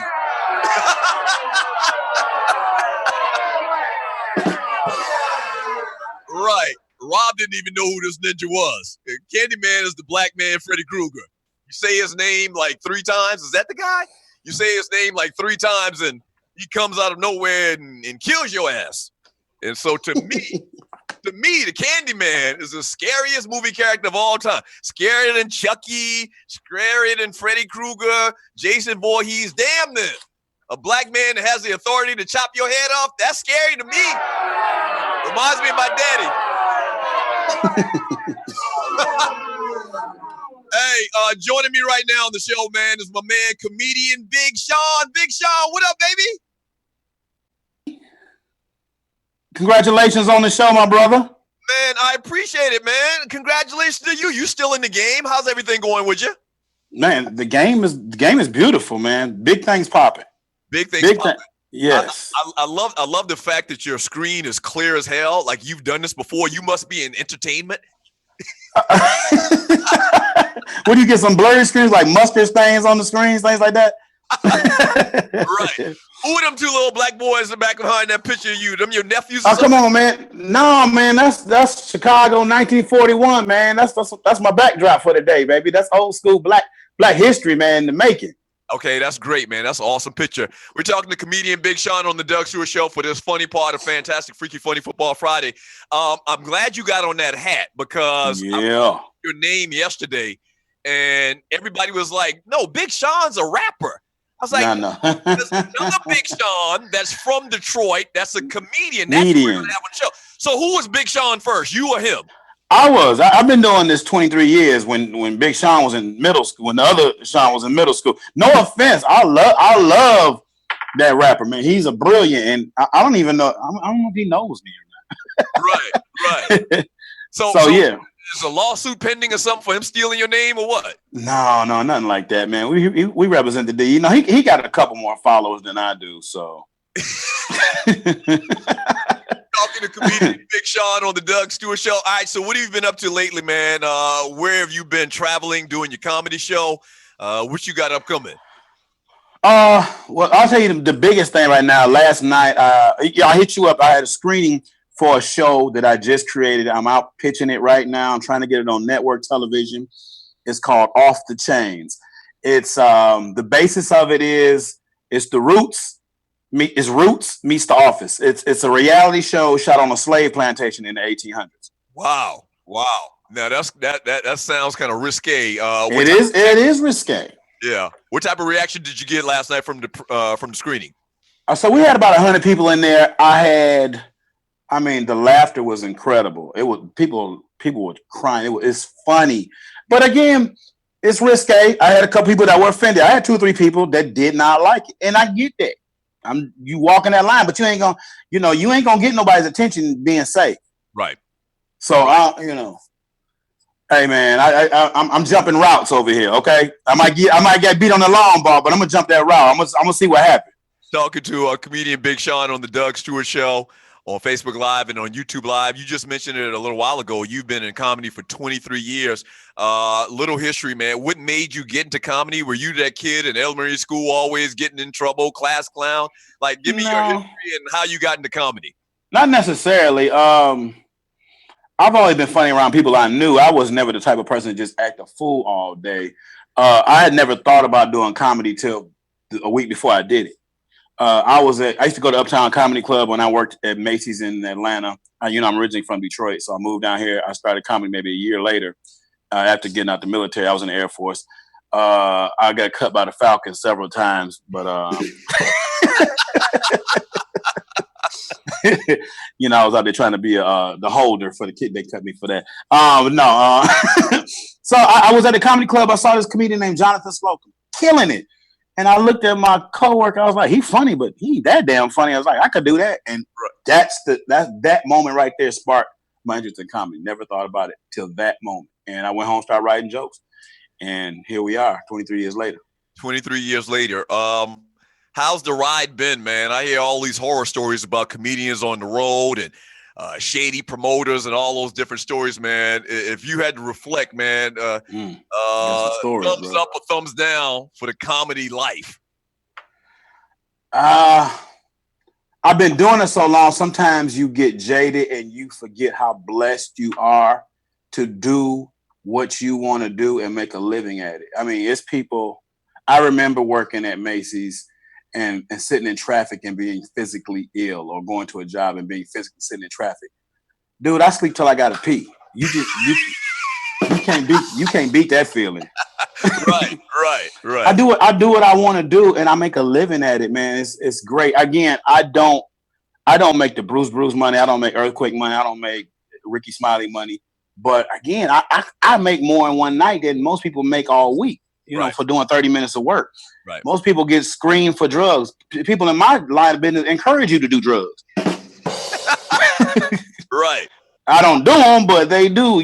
Get anything you want before and after the show. So it's a great life. I've been all over the world. I went to Amsterdam this year. I've been to Cayman Islands this year. I've been to every island in the Caribbean telling jokes. I've been to Japan, Korea, Germany, Alaska, every place you can be, just telling jokes, man. I just did Aruba. I was in Aruba this year with Sid. They had my picture on flyers all over town, man. It was awesome. Wow, what was Alaska like? Alaska, you never been. You got to go, man. I'm gonna tell you, if you go in the summertime, it's one of the most beautiful places in America. It is absolutely scenic. You don't want to go in the winter. It's brutal. But in the summertime, you go, man. Like, you got to go see the mountains. It's awesome. It gets up to like 70, 80 degrees, and the sun. The time I was there, the sun didn't go down till 11:30 at night, and was up at 5. I mean, when I say up. Right. So you got to get used to that. Finishing up with comedian Big Sean on the Doug Stewart Show. All right, so quick little sample of what you're talking about on your shows these days. Like, what's getting the most laughs for Big Sean on the stage? Oh my God! Okay, I got this new bit about Harriet Tubman. You know, it's going to be the new face of the $20 bill. Right. In 3 years, Harriet Tubman. So I'm like, I can't wait till these Trump supporters, these rednecks, see they first Harriet Tubman 20. Their head gonna explode. So I'm like, man, you better be in the bank with your camera phone rolling, because that's gonna be the funniest. They're gonna get that money. They're gonna be like, what kind of monkey money y'all handing out up in here? I done got a pocket full of coon cash. I'll be. That's gonna happen. That is going to happen. Yeah. So that's my newest bit right there, man. Wow. Hey, I had comedian Howie Bell on a couple of weeks ago. My man. Yo, man, fellow Detroiter. Yesterday, we got to this huge conversation about Detroit, how Detroit is different than everywhere else in the world. Detroit is unique. I love Detroit, man. Very unique. Yeah, you spend a lot of time because your brother played for the Lions. Right. Well, so I'm gonna ask you, what's the biggest difference between Detroit and being from South Carolina? Like, how culture shock was that? Detroit is infinitely more hood than South Carolina. Infinitely. Hey, in South Carolina, the norm isn't cherry gators and mink coats. That's not right. South Carolina. Right. You missed the D. I'm good. I don't know how they do it, bro. Everybody down south, we be talking a lot of stuff about the South, but we ain't going back up north. Right. The rest of the earth will have to fall off for me to move back to Detroit. The winters are so brutal, man, and we were. I don't know why it came up yesterday, but like it's always puzzled me how you can choose to live in Detroit, but you can live in Miami. I just don't exactly. Right. You wonder why LeBron left. They're right there. Hey, Big Sean, man, thank you for coming on. Good luck to you. Where can people find you online and find out what you got going on? Hit me on Instagram, Sean, SEAN _ Larkins, LARKINS. Please follow me and join the tens of people who are currently following me. It's a movement. Facebook, Sean Larkins. Twitter's Sean _ Larkins. My Christian Mingle is the same thing. So you can hit me on all of those. I don't know if they caught that. That's funny. Hey, brother, man, thank you for the time, man. Thank you for having me, man. Congratulations on the show, man. You got to get out that closet, get back in the studio, that big studio, man. I see clothes hanging up behind you. We're trying. Big Sean on the Doug Stewart Show. All right, when we get back from the break, wow, we at the end of the show already, man. We got to give out these ball peanuts to the bust of the week in sports entertainment and beyond. Don't go away. The Doug Stewart Show, back in 3 minutes. Not yet. We're here. Streets first, then that. I'm on the highway with Al Green. Can you handle it? Yes, it continues with comedian Big Sean.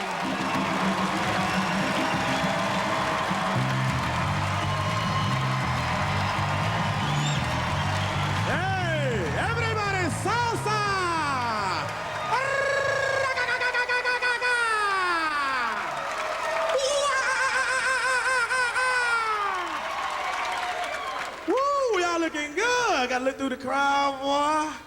Well, we got a pimp in the house. What's up, pimpin'? Boy, this is Miami's first pimp right there. He was pimping when 95 was a dirt road. You hear me? That hat was handed down from generation to generation. Great granddaddy gave me that hat. Said, one day, son, all these holes will be yours. What's up, my girl behind? What's up, baby? Got the Lion King stuff on back there. Woo! Looking like a ghetto Thundercat up in here. Come on, let's do one thing. Thunder, thunder, Thundercat. I'm gonna let y'all know before I get started, I'm a single man. I'm trying to find me a woman, yeah. Thank you. Trying to find me a good woman. Where are all the single, independent women? Where y'all at? Where y'all at? All right. All right. I need y'all to get up and move. Now, where are my hoes of low self-esteem? Where the hoes of low self-esteem? That's what I want right there. I don't want no single, independent woman. I want a girl been on unemployment so long she get direct deposit. That's what I need right there.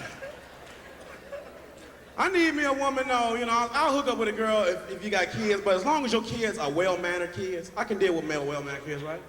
Because bad kids is not romantic. You can't be romantic on the phone with your girl, she got bad kids. You call her up, you be like, what's up, girl? Ooh, what's up, Dad? Girl, you know I'm coming over that night, for real. Girl, I'm gonna run you some bubble bath, make you dinner, then what you gonna do?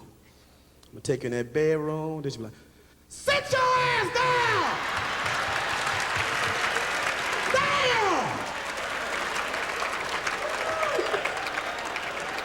I went to this one girl house, I say, where your son at? Welcome back to the Doug Stewart Show on this fantastic, freaky, funny Football Friday. Oh, man. So, we got jokes. Who was it got jokes about my little studio here? Lab Love, comedian Lab Love had jokes about the studio. Big Sean just had little jokes about the studio. We working on it. All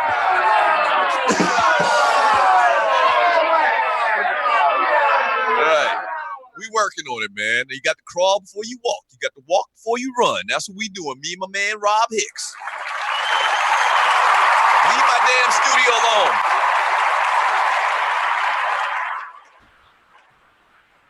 Leave my damn studio alone. Hey, make sure that you share today's episode of the Doug Stewart Show, man. I really would appreciate it. Just share the show. You may not watch the whole thing. You got somebody on your back like the hag at your job. You got honeydew list stuff to do or whatever. Just hit the share, and you would do us a great, great favor. Also, man, if you got a company and you got some money to spend, you're trying to promote something, a product, maybe even an event or whatever it may be, we are a great option here at the Doug Stewart Show, man. We have thousands of watchers weekly, the numbers say. We have a huge presence on social media. So we're talking about maybe your product right here in screen view, graphics posted up throughout the show during the breaks through my man, Rob Hix, there at the mothership in DC, as well as posting links to your website and graphics on my social media, which I'm pretty deep into social media, Facebook, Twitter, Instagram, all of that. We got you covered. All right. So email me at doug@thedougstewartshow.com and let's talk some business. All right. 404-822-5467 is the number to the show. You still got a couple minutes you can get into the show. But before we get out of here, we already gave you the top 5 scariest movie characters of all times. Before we get out of here, we got to give out boiled peanuts.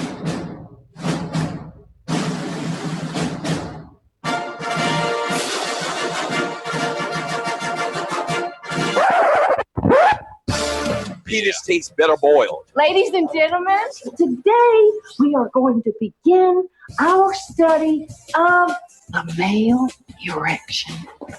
We are adults. Now, I want everybody together to go ahead and say, penis, penis, penis. Penis tastes better. Penis tastes better. Penis tastes better boiled. Come on, y'all, say it. No, man. Peanuts. I'm trying to say it as slow as I can. Peanuts. Peanuts. Peanuts. Y'all know what the hell I was saying. Come on, y'all, say it.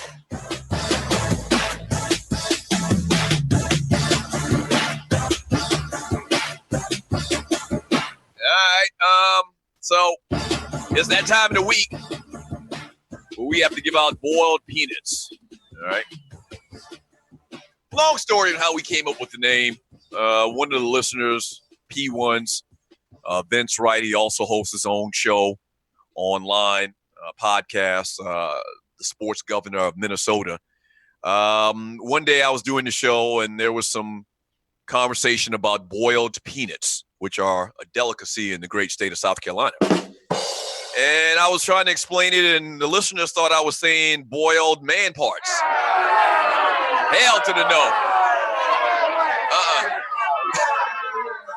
We don't get down like that. So boiled peanuts eventually became known as the last thing you want to be or nominated or voted on for, thus the Boiled Peanuts Award. Your nominees for this week, Buster of the Week in Sports Entertainment and Beyond, are Mike Ditka, who had the nerve to say in an interview that he hadn't seen oppression for black people in this country in over 100 years.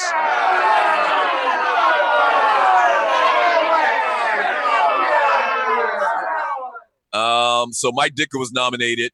Tyrese, singer, actor, Fast and Furious franchise. For some reason, he's got a beef with The Rock, and he don't want none of that. He don't want none of that action.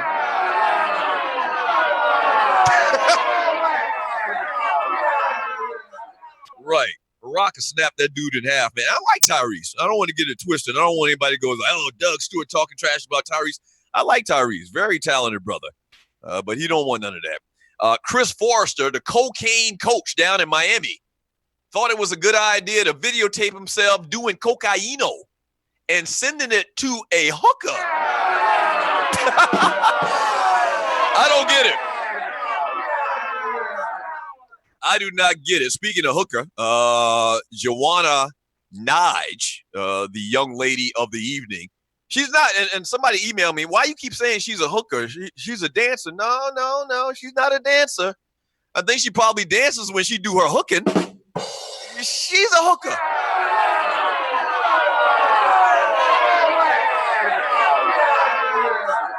Tawana Wige breaking the client-doctor privilege, if you will, letting the world know about this little, I guess, arrangement that they have, her and the Miami cocaine coach, letting the world know about it. The Boy Scouts of America.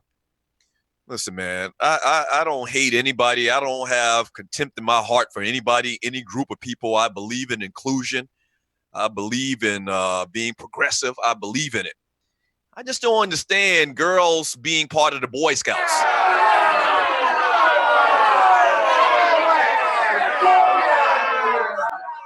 And evidently, a lot of y'all agree with me. So they were nominated, and Jerry Jones for slave master-ish comments towards his football team. And so without further ado, this week's Boiled Penis Award winner / loser is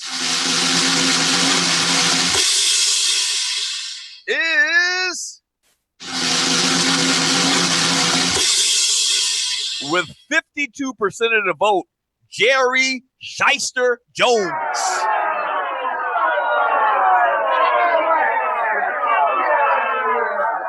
So Jerry Jones got 52% of the vote. Mike Ditka followed him with 32% of the vote. And the cocaine coach got 8% of the vote. And the Boy Scouts got like 7.5% of the voters or whatever. So Jerry Jones is this week Buster of the Week in Sports, Entertainment, and Beyond.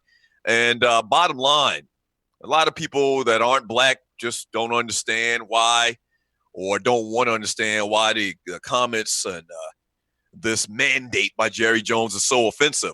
It sounds kind of like Master Tom from Roots-ish, you know, where you will do this, you know, F your constitutional rights. The hell with the First Amendment or whatever it may be. The hell with that.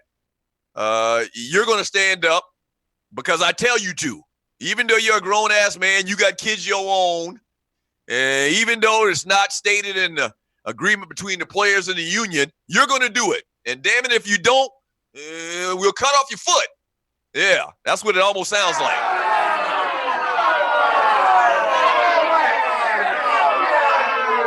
So real bad look for Jerry Jones, and a lot of y'all evidently agree with it, man. And so he's this week's Boiled Penis Award / winner loser. Yeah.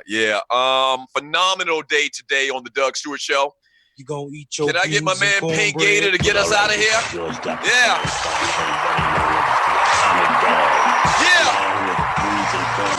Hey. Hey, thank you so much for joining me on the Doug Stewart Show. Let me remind you one more time. Do me a favor. Do me a favor and hit the share button and share the show. If you're an advertiser, if you're a company and you want to do business with the Doug Stewart Show, and we'll promote the hell out of your product. Right now, get it while the getting's good. All right, we are ground floor right now. Grow with us, okay? Email me at doug@thedougstewartshow.com. Let's do some business, all right? Shouts out to everybody that helped produce the show, not just today, but all week long. Poe Politicking, Waterhead, Walter, Dwayne Bassan, Gerald Oliveri, thank you very much. Brandon Butler, the consultant. John G, the web guy. And especially today, man, my man Rob Hix at the mothership in Maryland. Thank you, Rob. And a big thank you to all the Stewies and the Stewettes. Without you, there is no me. We will do it again next week, Friday. Facebook Live and YouTube Live. Back on Monday, 10 a.m. to 1 p.m. Eastern Time on 2livestewsradio.com. Pass the word. Share the show. We'll see you on Monday. Be careful in them streets. Peace. Worldwide, no deal, no joint. The culture.